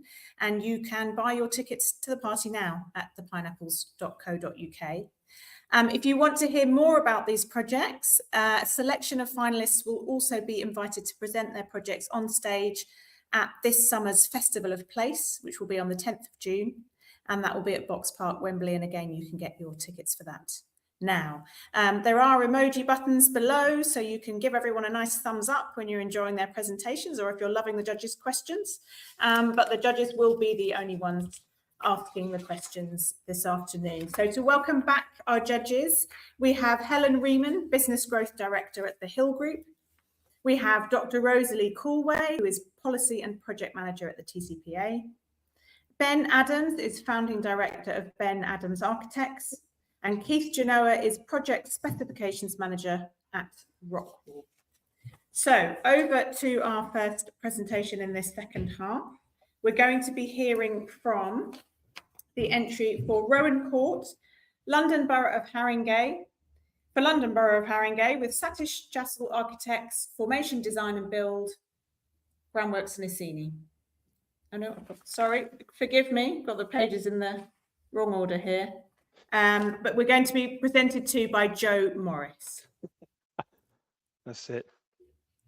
Can you hear me? Apologies. Just checking everyone can hear me before I blitz. Joe, can I just introduce your scheme properly, since Yes, I do that, I've do that. read the wrong one. Very Just good. That's okay. Let's scrub that from the record. Yeah. And so this entry is in fact Bellevue, London Borough of Camden for Pegasus Homes with Morris and Company, PLB Tybbalds, Rise, ISG, Elliott Wood and Max Fordham. And here we have Joe Morris, who is Head of Architecture and Founder at Morris and Company. Over to you. It's quite entertaining. So just checking everyone, maybe Rebecca, just give me a thumbs up that you can hear me just before I get going. Everyone can hear me okay? Yes? Yes? Yes, I can hear you. You can. Okay, Yeah. right, I'm going to start my clock now. Thank you all. I'm here to present a scheme that we constructed. I think it was the back end of 2019. We were introduced to the project, and I think 2013. As you can see from the sort of the before and after, the project effectively replaces an existing sort of semi-redundant or life expired, as we call it, building called Bartram's Hospital, which is, I'm just checking, can you see my cursor? Does that work for everyone? Just someone say yes. No. Well, if you can see my cursor, we we're replacing this building here. So we are in the midst of a kind of sequence of conservation areas, extremely complicated context. The site is extraordinarily compact, constrained on all sides. We have a whole kind of litany of party wall issues and kind of party boundary issues and adjacencies, which are extremely difficult, were extremely difficult to manage. But with the clients and an ambition at the time to deliver sort of, I guess, the first of a new wave of projects that they were working on at the time, you know, leaning into this idea that, you know, the housing market actually needs to be a kind of much broader and more specific terrain to accommodate a much kind of wider demographic. And in this particular instance, it's people that are going into retirement. So effectively replacing a sort of 5-story building, which at the time I think was occupied by some nuns in this sort of hostel, and replaced by 60 units to house people in their 60s and older. It's a project which is was a new relationship for us at Pegasus Life, for a brand new client. You know, at the time, you know, we were just forging a new relationship with Camden. As I say, we felt that it was a very sort of pioneering approach. So again, housing older and aged people. We were seeking to sort of catalyze the market. So that by what I mean is by creating viable community-focused housing, it would effectively enable the ladder to shift within a kind of an area which had a very sort of static housing market, particularly people that are effectively in the latter years of their life living in kind of way outdated and large housing homes within a multiple of sort of conservation areas, which this was surrounded by, and I think there are 6 in the end, and trying to get them to kind of move into new homes to enable the kind of the market and the ladder to shift from the bottom end. In terms of its program, as I said, sort of 60 plus in terms of the age range. We're delivering 60 homes. The big thing here is about, you know, we're trying to create an extremely convivial, collaborative, community-focused space for people to live, to get together, to kind of to meet one another, inspired by, you know, this a sense of biodiversity, integrated landscape. Health and wellness was really a kind of a massive part of this, and the potential here not to create an isolated community, but to bring a community together that would effectively kind of link back to the city. And I'll explain to that more in a little moment. Around £30 million worth of construction, delivering around sort of 50,000 square foot. And we delivered it actually, construction management at some way through the program. Actually, we pivoted to a design and build contract to sort of finish out from the interiors onwards. We can talk about that a bit more later. In terms of the people, I suppose, in the community, this is again all about creating and fostering conviviality, community care for people in their later years. Extremely important that we did so with integrity and authenticity. The feedback that we've had from residents, from the occupiers, sorry, the operators of the building, and various other critiques that have sort of shared these spaces and walked these spaces with them has been extraordinarily impactful to the positive to those that have found themselves living here. With that opportunity, Lynn, for example, we've met her a number of times, and she espouses the qualities and the values of living in a space like this that has enabled her to find again some sort of I guess purpose and space and place in the latter years of her life, and this really is about creating a relevant and authentic space for people that are probably living the last decade or 2 decades of their life. And again, in that time of sensitivity and rapid change with your families moving away, that's something that was very much at the kind of the heart of what we were doing. In terms of sustainability, again, we're talking about a building that was designed maybe a decade ago, delivered maybe 8 years ago, but still at that time, pre-outstanding, it was hitting all of the right metrics in terms of BREEAM and LETI. The scheme is delivered to be extremely efficient in terms of the materiality and the detailing, the repetition of various forms, a hand-laid brick with some precast elements, so again, a hybrid construction. It's air source heat pump throughout with a mechanical ventilation heat recovery system for everyone, but every room and every unit has openable windows. All the materials are sort of sourced from kind of ethical sources, again, using masonry and brick, and I suppose kind of time-honored craftsmanship to deliver buildings of note that would appeal to that right demograph. Big thing here again is about that dual and triple aspect in terms of homes. We have biodiversity throughout in terms of floor roof areas and into the ground. We're harvesting rainwater and also grey water, and we've got renewable and PV panels sort of on the upper stories of the building. Massive amount of engagement. As you can imagine, we've got an extraordinarily complex surrounding a community of people. So this is about engaging with the hospital, with stakeholders, with residents, with the school, a nearby nursery. We've got people, in the hospital, in convalescence under extreme duty of care. So again, that was an extraordinarily kind of complex journey to navigate during the time of the project, which required loads of different versions of, one-to-one sessions, being in the round, exhibitions, being in the room. Actually, we also planted a time capsule with the school in the foundations of the building, which obviously, maybe will open up in 100 or so years. Massive on inclusivity. So this is all about creating space for accessibility, integration, inclusivity, a diverse range of spaces and places, allowing for a whole raft of different functions and activities to take place, really encouraging a kind of mental health and well-being, a real sense of community and vibrancy in those spaces.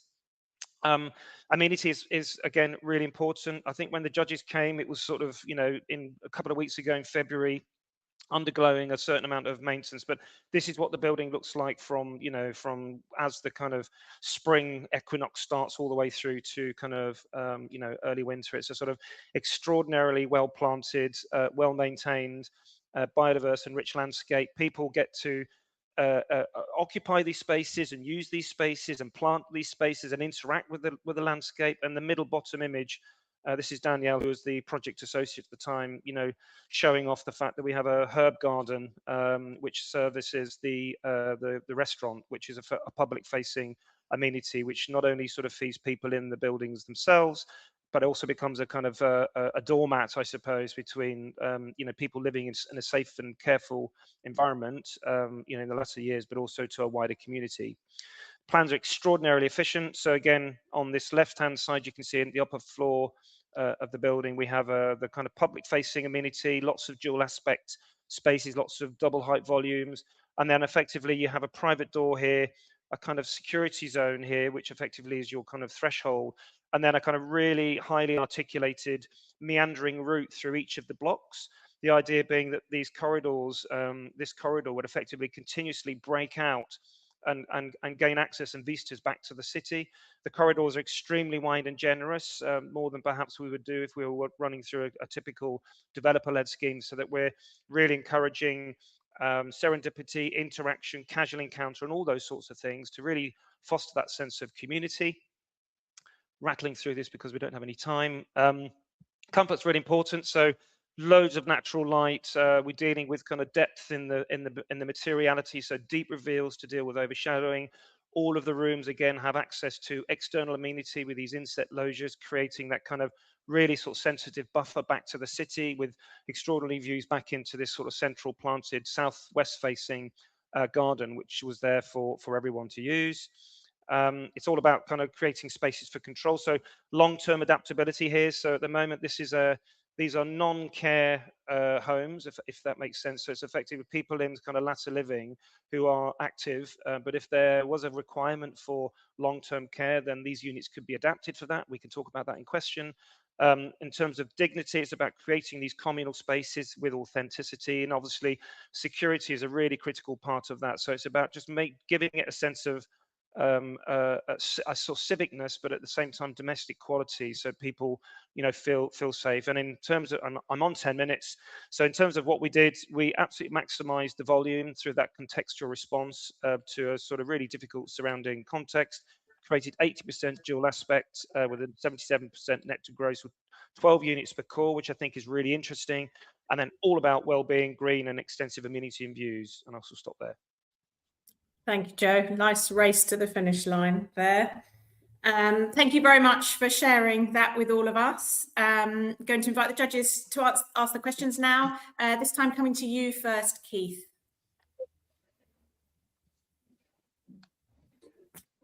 Yeah, just a quick one, Joe. On a lot of the schemes we've looked at in the social housing sector, it seems to be easier to measure the long-term health and well-being of residents. They seem more given to comment and interaction. You've got a challenge there, haven't you, with the type of demographic you're dealing with. Yeah.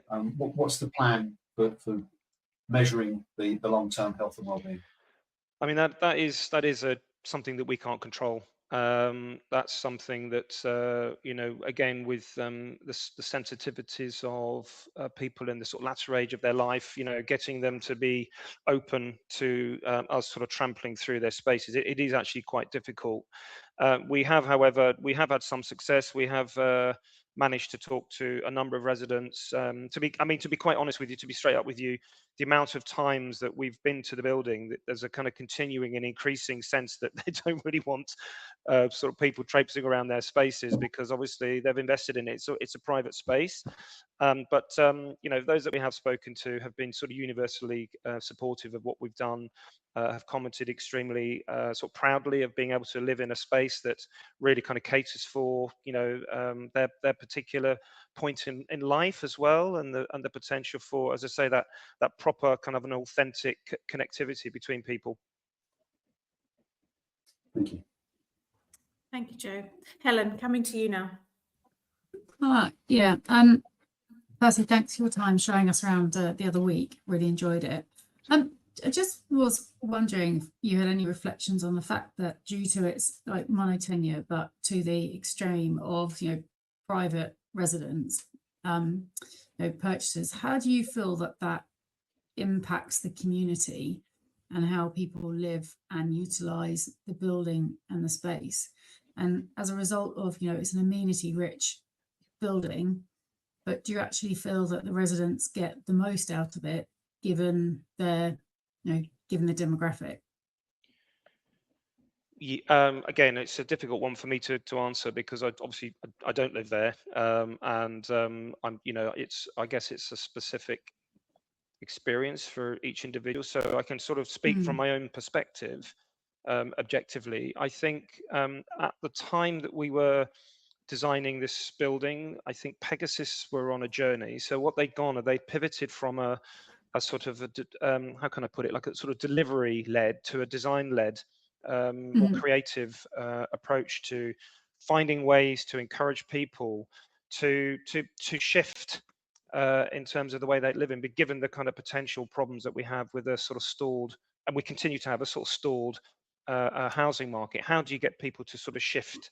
How do you get people to effectively embrace the idea of downsizing? How do you get people that have lived in a particular way, 6 bedrooms, kids, families, the whole sort of thing, with a kind of a strong family network around them, back to where you're just maybe one person, you're a widower or a widow, or you've got an ailing partner, and how do you get them to kind of be part of that process and shift into a kind of new life set? That's a daunting thing. I think I can imagine it would be daunting for me in my kind of, actually it's not that far away, in my sort of late 60s and 70s, thinking about kind of moving and starting a new fresh life. And I think that's in some ways back to Keith's question, why I think it is sort of quite difficult to impose oneself on that, because I think it is a new thing for quite a lot of people. And actually, there aren't a lot of projects of this nature, I don't think, or there certainly wasn't at the time. So it's an emerging sector, it's an emerging typology.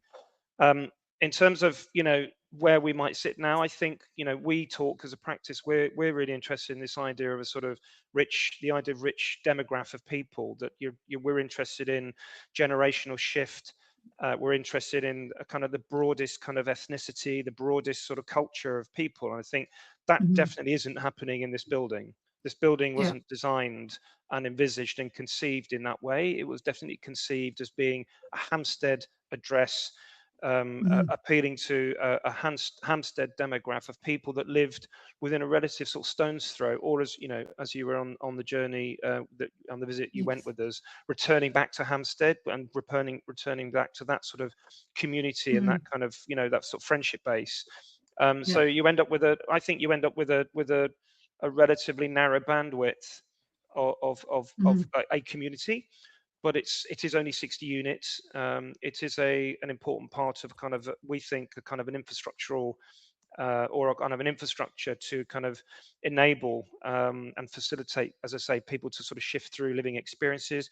And actually the trickle-on effect for that is that, by moving out of some of these kind of larger residences, it gives the kind of homeowners that are sitting underneath that ladder to start to shift through the gears.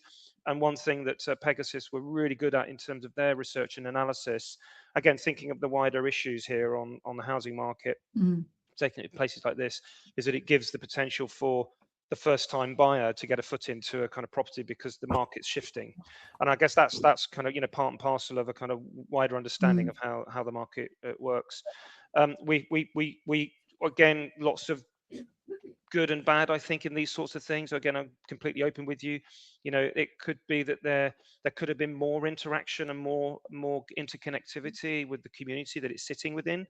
But again, we were and the client was very mindful in terms of that, just that absolute sensitivity and sense of security.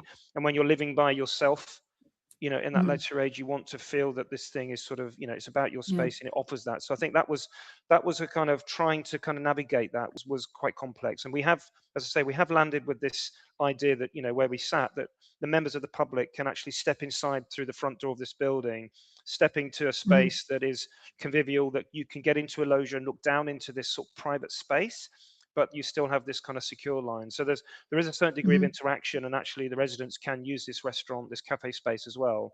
So we're embracing that, I guess, as much as anything. Thanks, Joe. Thanks for your question, Helen. I'm keen to make sure the others have time as well. Ben, can I invite you to ask your question? Hello, Joe. Hello, Ben. Are there any of the healthy homes criteria in particular that you'd like to draw our attention to, given that that's where we sit with this one? Yeah, I mean, I think that's what we'd sort of tried to kind of illustrate through this, that it's about, access to nature, proper sunlight, daylight, light-filled spaces, critical on ventilation. We've got super efficient in terms of energy performance, which means that we're kind of keeping the energy bills as low as we possibly can. We've got access to wellness, so there's a swimming pool in there, there's gym spaces, there's therapy spaces. It's about kind of creating space for activity. So the whole of the ground floor space is a kind of an active and shared space that people can run a whole host of different activities. So it's very much their space. So one of the photographs that we showed in there was them doing a kind of clay pot workshop where everybody comes together. So it's, again, creating that kind of conviviality for people to sort of to create kind of relationships at this stage in their life. Thank you. And Rosalie. Hi, Joe, and thanks for your presentation. I guess it's probably following on some of the others' comments and clearly thinking about the origins of the Healthy Homes campaign, which is, and the principles is sort of informing schemes by local health evidence and housing need.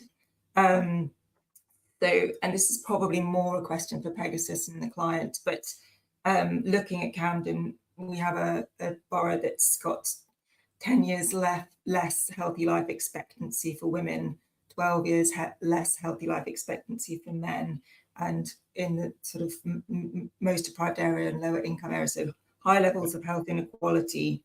And I just wondered, did the client talk about a 10% affordable housing provision within the scheme to sort of address some of that need for the older demographic? Thank you. Yeah, I mean, again, it's not my brief, it's not my site, it's not my money. Again, all I can say, completely honest with you, is that whether I can say these sorts of things or not, but I'm going to, that the site was valued and purchased at a time with this particular price point, and invariably, with their market and their analysis and issues of viability, which are a very real context that we're all building in, the brief landed in the way that it did, and that's our brief. Okay, thank you. Thank you, judges, for all your questions. Thank you, Joe, very much for all the information you have shared and for your presentation. Pleasure.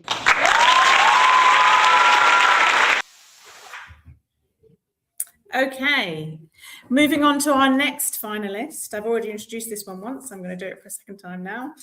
So our next presentation will be Rowan Court, London Borough of Haringey, for London Borough of Haringey with Satish Jassal Architects, Formation Design and Build, Groundworks and Iceni, and it's going to be presented by Satish Jassal, who's the director at Satish Jassal Architects. Hi everybody. Welcome to Rowan Court.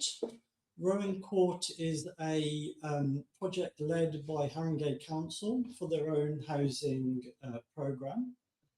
So they were involved from start to finish. As an overview, there are 46 new council homes for social rent, 31 apartments, 4 maisonettes, 11 houses, including 4 wheelchair homes. All apartments have sprinklers.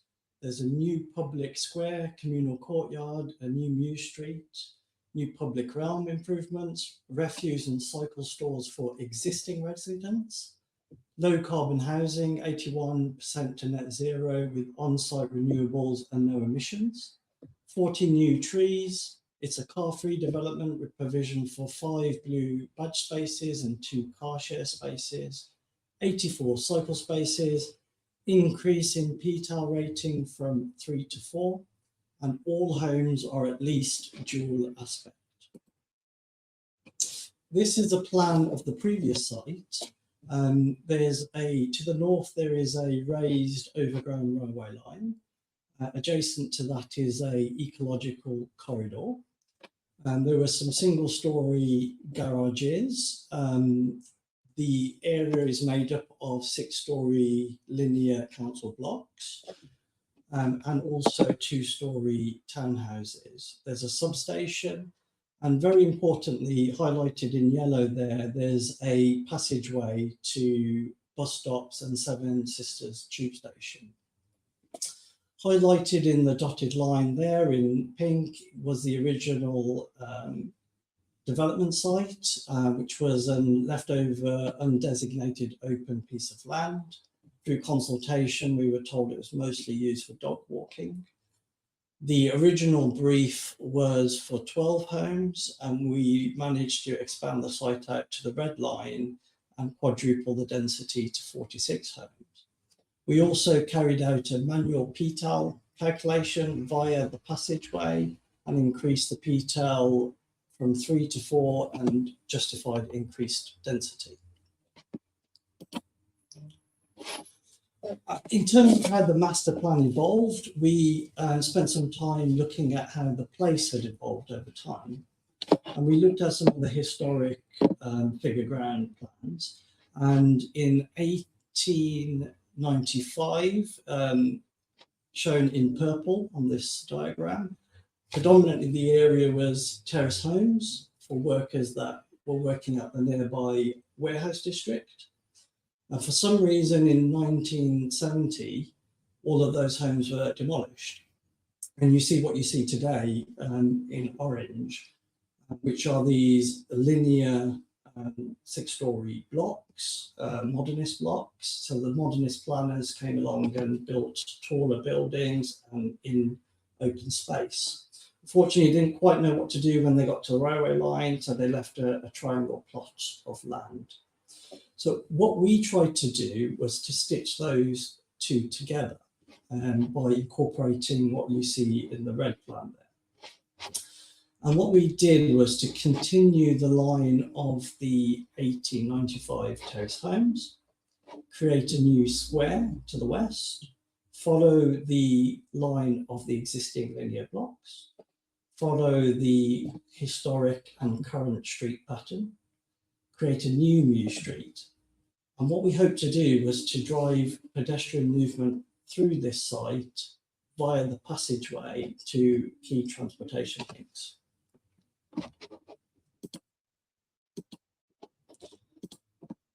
That then in turn turned into the master plan and included the landscape treatment. So to the west, you can see the new public square. It was very important that the landscape crossed over the road to the existing buildings and they felt part of this development.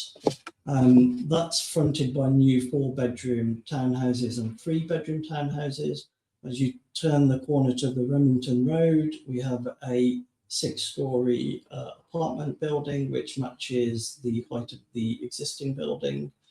And then it drops down in scale as you go to Pulford Road to 3-story apartment building, which shares a rear communal courtyard with a 6-story apartment building.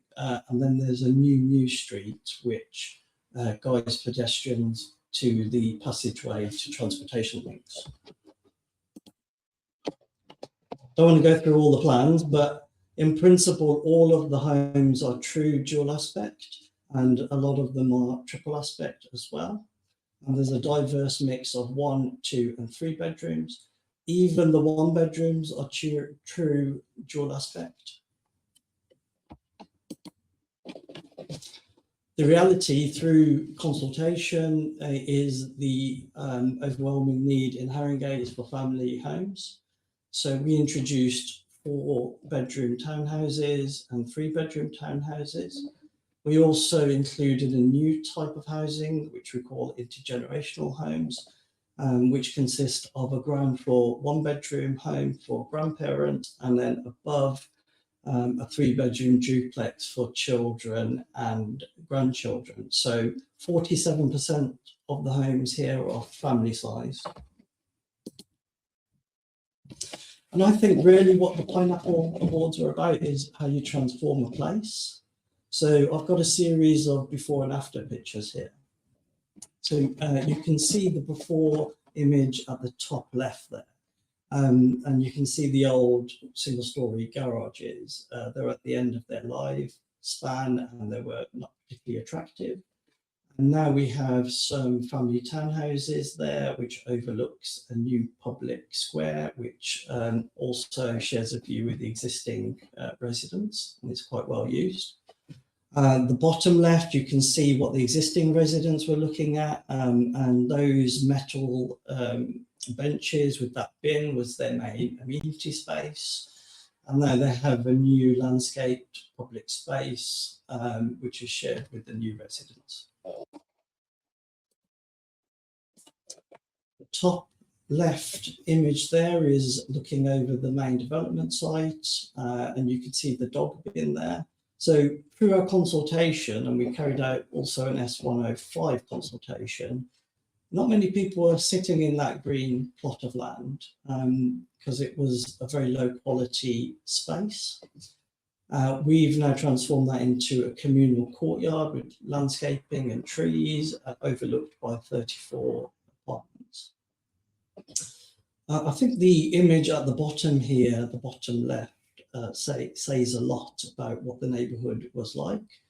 You can see the pavements are very narrow and the cars are crossing over the pavements.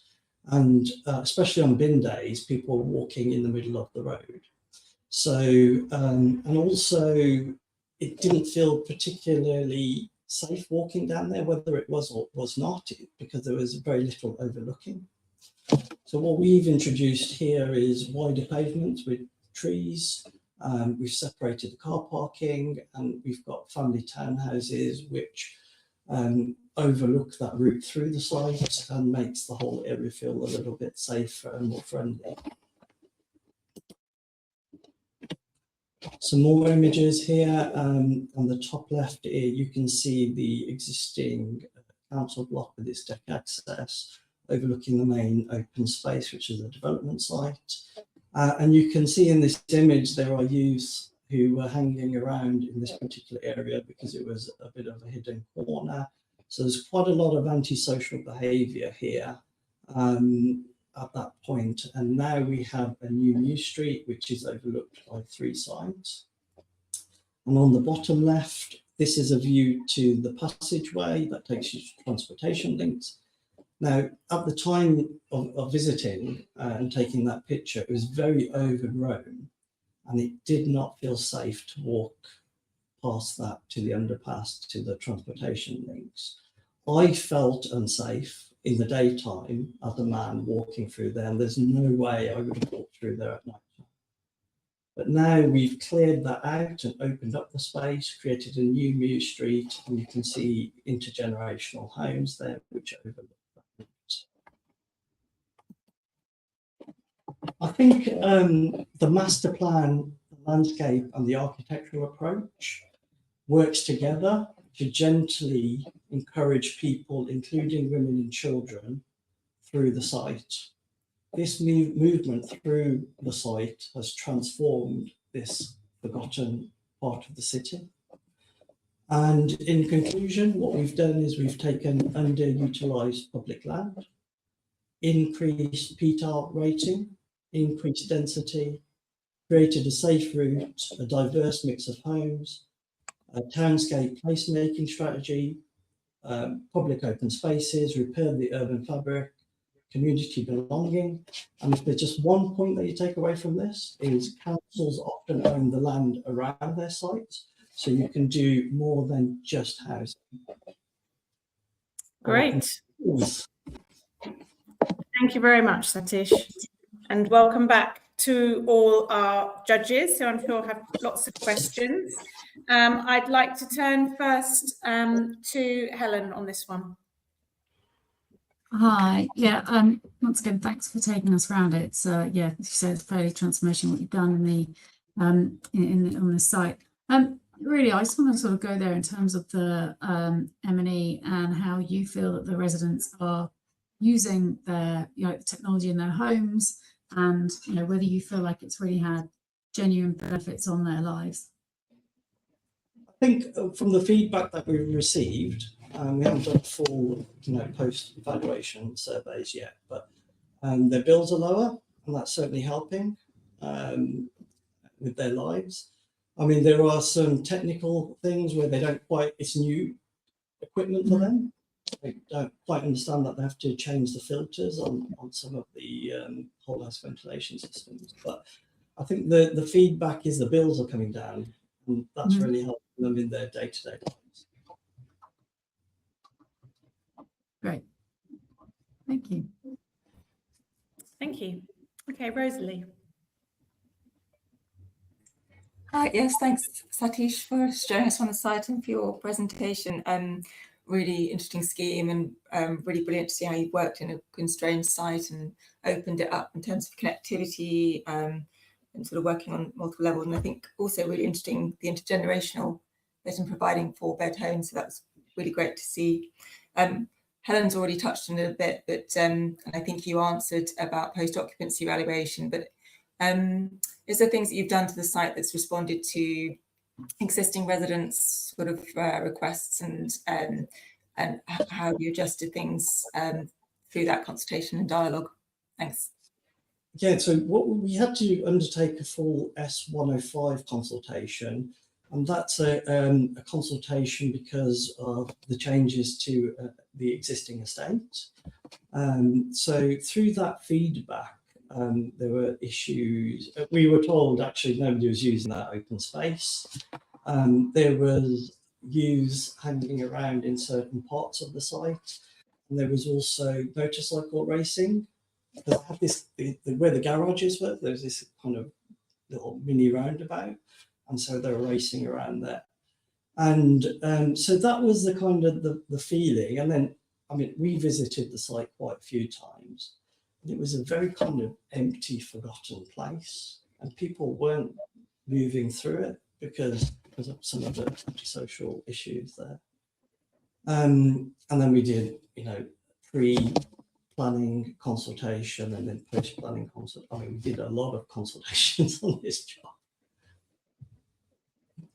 Hopefully that answers your question. Yeah, no, thank you. That's great. Great, thank you. Ben. Hi, Satish. Thanks for taking us through that. A question about energy, really, and heating, cooling, energy use on the site. How deep did you get into that, and what was the sort of debate that you had as the project came forward? Well, we've got individual air source heat pumps for each of the homes. We've got solar panels, and we're at 81% to net zero based on GLA criteria.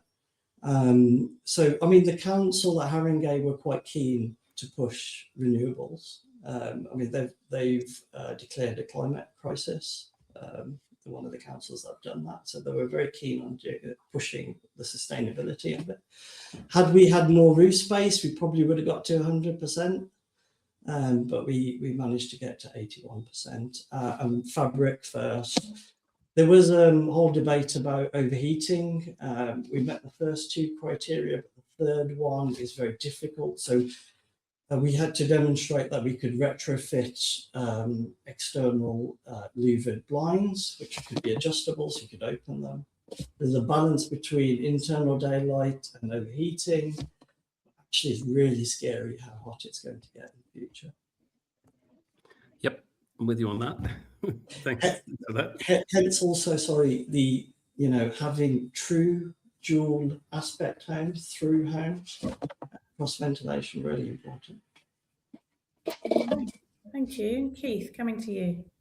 Hi again, Satish. It was really good to visit the site, and I think because we were physically there, it was really easy to see how much change there'd clearly been to the area. I would say maybe not even reducing the antisocial behaviour, but eliminating it, I would suggest. So what would you say are the sort of biggest contributing factors to reducing that feeling of insecurity and eliminating that antisocial behaviour? I'll be honest with you, I drew a diagram and we had some dotted lines saying people walk through. But actually, now I've been there quite a few times, I am really surprised at how many people do actually use the site to walk through. So I think kind of post-rationalising it, everything we did was to get people across the site, the architectural treatment, the rhythms, even the paving. And I think you saw when you were there visiting, what's really nice is it's not just one type of person walking through there. You are getting men, women, children walking through the site, so which was just not happening before. I mean, it probably saves about 2 or 3 minutes, but people short on time and they're doing that, and it's really changed the character of that neighbourhood. I think that's probably the best part of the project, just seeing people walk through. Thank you. We've got a couple of minutes if any of the judges would like to jump in with an additional question. Rosalie. We did cover it a bit when we visited the site, but we talked a bit about flood risk, and I noticed you'd got permeable paving, but I wonder if you could tell us a bit more about that and what you did. So we were in a critical flood risk area. There were signs of that previously. There was some ponding in particular. So we had to raise all the buildings up by 300 mil, introduce permeable paving, was the main solution. And I think in particular, the permeable paving has stopped the surface water runoff. So the low points weren't getting flooded, or not getting flooded at the moment, from my observation. So that's how we dealt with that issue. Thank you. Thanks. Thanks. Any more for any more? Yeah, I've got a question. I just wanted to pick up on the thing you said about reduced journey times and making shortcuts. It's something I'm a big fan of. If you make a shorter route and it's got some natural surveillance, then my experience is that people will always use it because we'll always look for the shortest route from A to B. I just wanted you to speak about that. Sorry, I've made a speech, not a question, but Well, shortcuts. Well, it turns out the GLA don't know every part of London. So when they did the calculation, they took the long way around. They didn't know that there was this clever underpass, which originally was for trams to come through and to be stored on the site. So we had to carry out a manual PTAL calculation, and we used the underpass or the passageway to increase the PTAL.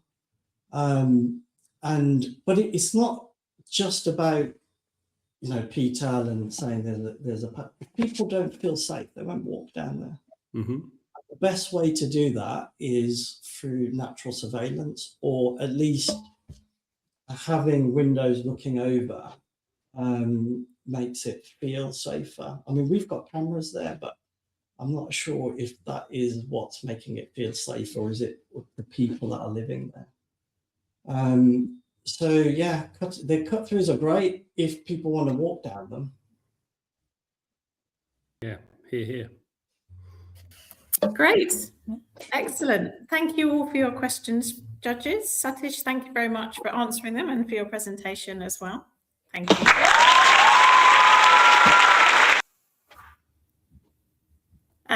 Okay, so we're moving on now to our next presentation, which is also our final presentation for this afternoon. So we're going to be hearing about 200 Becontree Avenue, which is London Borough of Barking and Dagenham for BEFIRST with Archeo, Space Hub, Butler and Young Associates, FCMS, Wild and United Living. And I'm going to invite Anna Mason, an architect at Archeo, to present for us now. Anna. Thanks, Rebecca. Hi, hopefully everyone can hear me okay. We can. Brilliant, thank you. Yeah, so I'm Anna, a senior architect at Archeo, and I'm going to be talking you through our project at 200 Becontree Avenue for the Healthy Homes category. As Rebecca just said, the client was BEFIRST, who are Barking and Dagenham's regeneration company, and the homes are now owned and managed by Barking and Dagenham's Reside Housing Association. The site is within the Becontree estate. This is a historical aerial photograph of it. Some of you may be familiar with the area, but for those who aren't, it's a really fascinating place. So I'm actually going to start the presentation with a bit of history of the estate, because that's really influenced our design. So yeah, this is an aerial photo, but it's just a small part of the estate. Our red line boundary is up in the top left corner there. And at over 100 years old, the Becontree estate is still the largest public housing scheme ever built. It covers 10 square kilometres, and there were 26,000 homes built over a period of around 15 years. In terms of numbers, that's similar to what BEFIRST are trying to achieve today, but over a 5-year period rather than 15, just for context. It was a huge undertaking. So the estate was built by the LCC after World War I to provide returning soldiers and their families with healthy, spacious alternatives to East End slums. We know that whole communities were moved out of areas like Bethnal Green and King's Cross to this new neighbourhood, and people had kitchens for the first time. They had indoor private bathrooms for the first time and large gardens.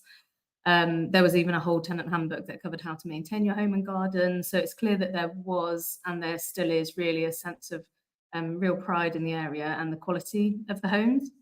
So in essence, the whole of the original Becontree estate was a healthy homes push. There was an awareness for the first time between home and health, and a deliberate move away from Victorian attitudes to social care. And our project sits within that context. So it really celebrates the original aims, the aim of our project being to deliver quality homes, but within the context of quite different challenges to when Becontree was initially built. Like a lot of early 20th century London expansion, the estate was built on green fields. It took up a lot of space. It's low density, set out to garden city principles. Just to give an idea, because of the sheer scale of it, a dedicated train line was built to move construction materials throughout the estate. Oh, sorry, the presentation just dropped off for a second. I think we're back. The train line then became the avenue that our project is on, Becontree Avenue. Today, we obviously have a very different challenge of delivering quality homes within London's boundary. And this comes with considerations of infrastructure, amenity, community, heritage, and so on, not to mention how constrained our sites typically are, which means a much higher density is needed to make the most of the space that we have, and therefore different typologies are needed to what is in the Becontree estate already.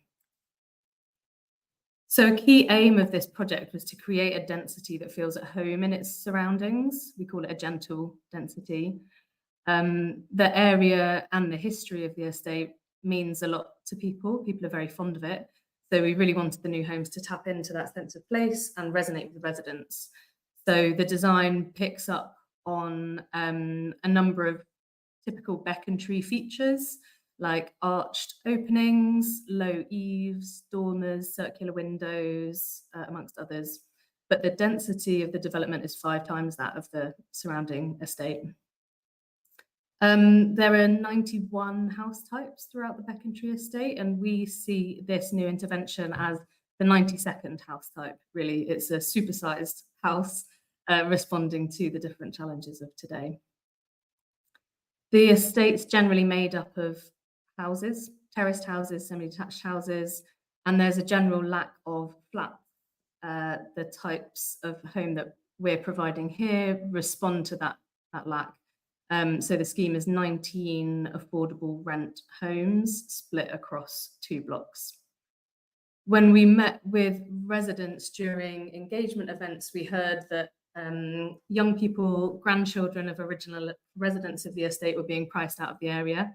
So the focus for this project was a more affordable tenure with 70% 1-bed flats at affordable rent.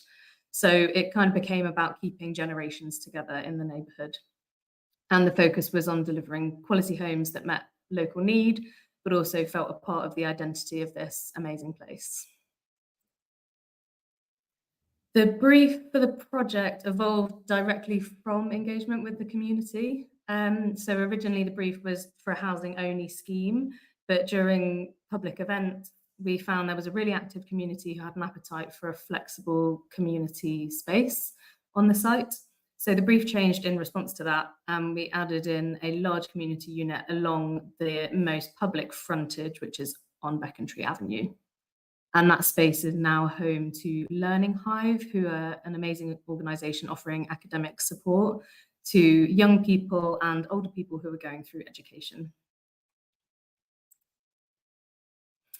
Another change in response to community engagement was that the red line boundary was extended to include an existing alleyway alongside the site. So on the site plan here, I'm not sure you can see my cursor, but on the site plan here, the street to the north of the site, which is now labelled School Way, was an alleyway. And we heard from residents that it was a key connector to a primary school, which is just across the road, but it didn't feel like a safe route to walk at all. It was narrow and it wasn't well lit or overlooked. So together with BFirst, we saw an opportunity to bring that space into the project. And the street was widened, opened up, given a playful character with the street markings. And the new homes overlook the widened street, so it feels much safer for people to walk through, which means it's now a well-used cut through. So we're promoting walking and active travel, but a kind of positive of it as well is that it's also used by residents for kids to play on scooters. Dogs are walked up and down it. So it also creates social interaction for residents and neighbours. Inside the building, we've got 4 homes per core and just 2 front doors off each corridor, which means that the homes are really not anonymous. People will really know their neighbours. They're not one door off a long corridor. It feels quite personal. All homes are triple aspect with deep inset balconies brought into the footprint of the homes, which is great for daylight, but it's also very good for cross ventilation of the flats. So we're working to reduce overheating and issues of damp or poor air quality. All homes on the scheme have openable windows as well. The building fabric is designed to passive house standards, U values reaching well beyond Part L to LETI levels, which results in a 60% reduction in carbon against regulation.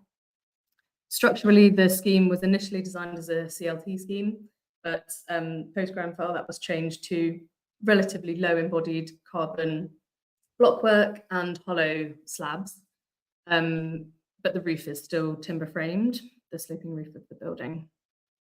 It's a gas-free scheme heated with air source heat pumps on the roofs, which feed hot water into underfloor heating in all homes. Internally, the aim was to create uplifting spaces for living. There's lots of daylight in these flats, and the daylight is taken throughout the home. Many of the flats have windows into the hallway, which is a rarity these days. So as soon as you come into your home, you have a view out. And they're flats with character. So you've got these Becontree round windows and dormers to sit in and have breakfast. And the inset balconies not only bring light deeper into the floor plan, but also means that the balconies have a real connection to the rest of their home. So if your kid is playing on a balcony, for example, you can see them from multiple rooms in the flat.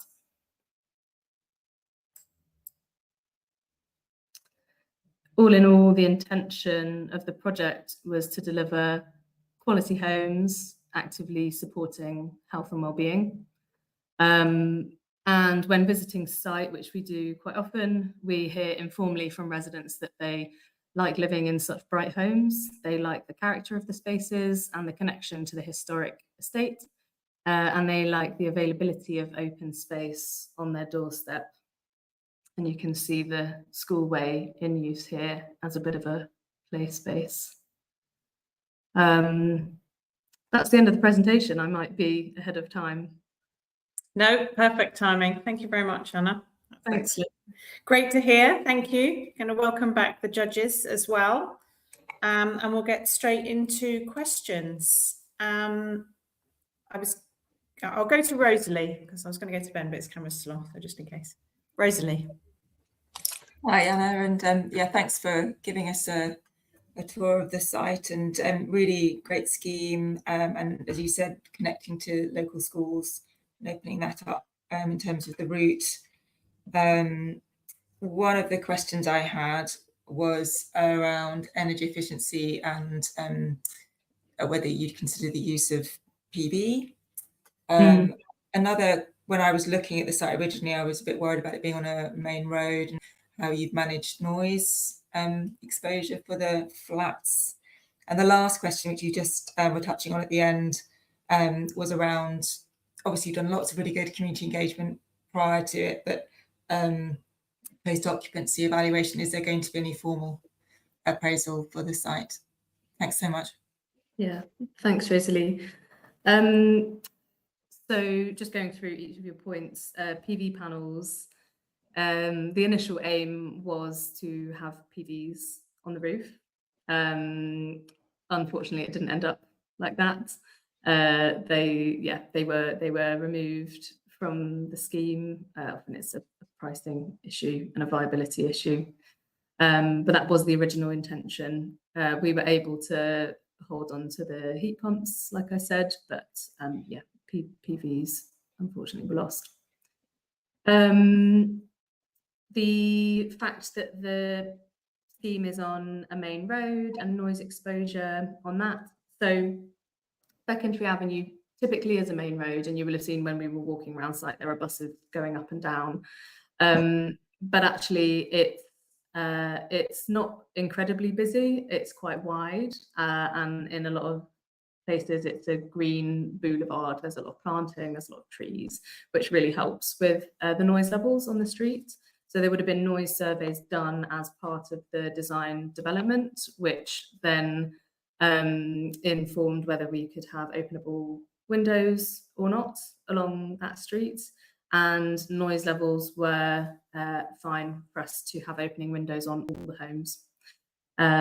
So yeah, in terms of ventilation, that really feeds into the ventilation strategy. Ground floor homes have windows on restrictors just for security. But apart from that, fully openable windows throughout. And we, like I say, we visit site every now and then. We've done a few tours of the building, and so we have informal conversations with residents, and we haven't had any complaints about the noise from the main road. Generally what we hear is that people really like living there. But in terms of formal post-occupancy evaluation, that's not something that we're in a position to do from our side. There was some loose evaluation done on the client side, but we don't necessarily have the details of that. Thanks very much. Thanks. Ben, coming to you now. Thank you. You mentioned passive house and air source heat pumps. It sounds like delivering hot water. You must be concerned about overheating. We all are. But, did you look at cooling as well, and what to do either now or to retrofit cooling to them? Yeah, good question. So I guess the main intention was to provide really thorough ventilation in all flats. So openable windows, good airflow. That was the main intention towards overheating. Glazing ratios were amended depending on orientation. So on the south facing elevations, we've got a smaller percentage of glazing. And it's an interesting one about retrofitting. It's not something we've looked at in particular, but on other schemes, we're looking into external awnings or shutters to really address, I was going to say future overheating, but it's happening now. It's not something we looked at for this scheme, to be honest. For this scheme, it was mostly openable windows, deep reveals for the windows, glazing specification, and then also simple things, just minimizing horizontal pipe runs, so keeping things as efficient as possible so you don't have hot water running through the homes and just contributing even further to overheating. Yeah. Thank you. Thanks. Thank you. Keith. Hi, Anna. I love the idea of the balconies, but I just wondered what drove the sort of move to make them slightly larger balconies than normal, and potentially sacrificing some of the internal space. Sort of concept behind that. Yeah, sure. So they are slightly larger. They're not a huge amount larger than London standards. But I guess the fact that they've been brought into the floor plan of the flats means that they feel like an extra room almost. It's not something that's plugged on the outside. They're kind of you can walk across them. You are kind of circulating around them a lot of the time. So we saw them more as an external room as part of the home. We brought them into the floor plan for a couple of reasons. So bringing daylight really far into the homes, but also balconies aren't a typical feature in the local area at all. There aren't any existing balconies. So to really make them feel part of the volume of the building, we brought them in. And yeah, a little bit of additional space outside. Thank you. Great, thanks. And Helen? Hi. Yeah, really nice to hear about the scheme. In terms of Becontree, it's a busy estate, and as you say, kind of quite family centric. What did you do in terms of children's play space and sort of making different areas for different needs? Yeah. So the schoolway was one strategy, but we also the two blocks sit either side of a green space in the centre. Sorry, the schoolway, is that obviously you saw that sort of pathway, is that yeah, what you're exactly talking? Yeah, Right, okay. But then in between the blocks there's a green space, a landscaped area, and that has got some young children's play equipment, so quite informal play, balance beams, stepping stone logs, stuff like that. Okay. The idea being that it's a really well overlooked space in the centre of the scheme, so kids can play in there potentially while their parents are in the kitchen and just looking out over them. It's really well surveyed by all the neighbours. So that's kind of the central play space in the scheme. Thank you. Thanks. Okay, I think we've got time for one more if we want to squeeze one in, if anyone's got something they wish they'd already asked. I can go there. In terms of just how you integrate with the community from a sort of co-design perspective, how did you bring views into it? Oh, sorry, I didn't catch the end of that.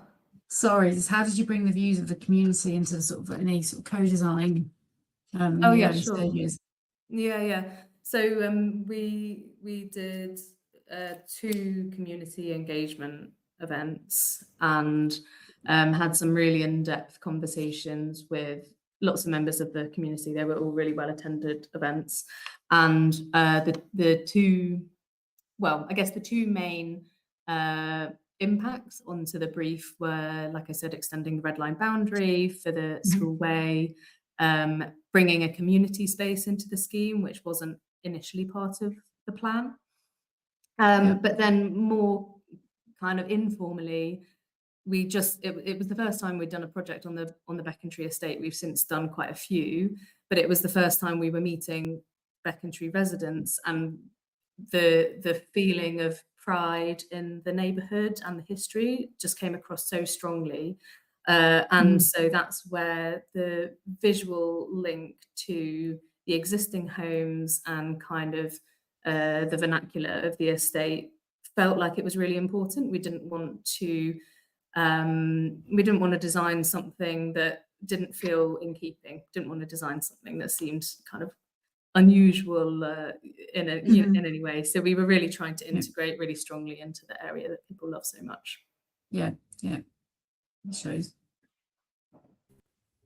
Great, thank you. I think that's probably bringing us to the end of this presentation. So thank you, judges, for your questions for Anna, and thank you, Anna, for answering them and for presenting the scheme.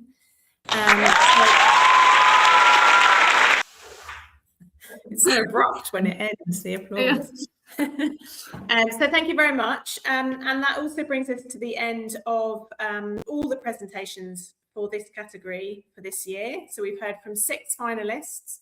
So obviously all available to be rewatched online if you'd wish. And indeed, if this has merely whetted your appetite and you'd like to watch some more, then you can click on the schedule button on the screen now to see what's coming up tomorrow, or what you can rewatch from this morning or yesterday.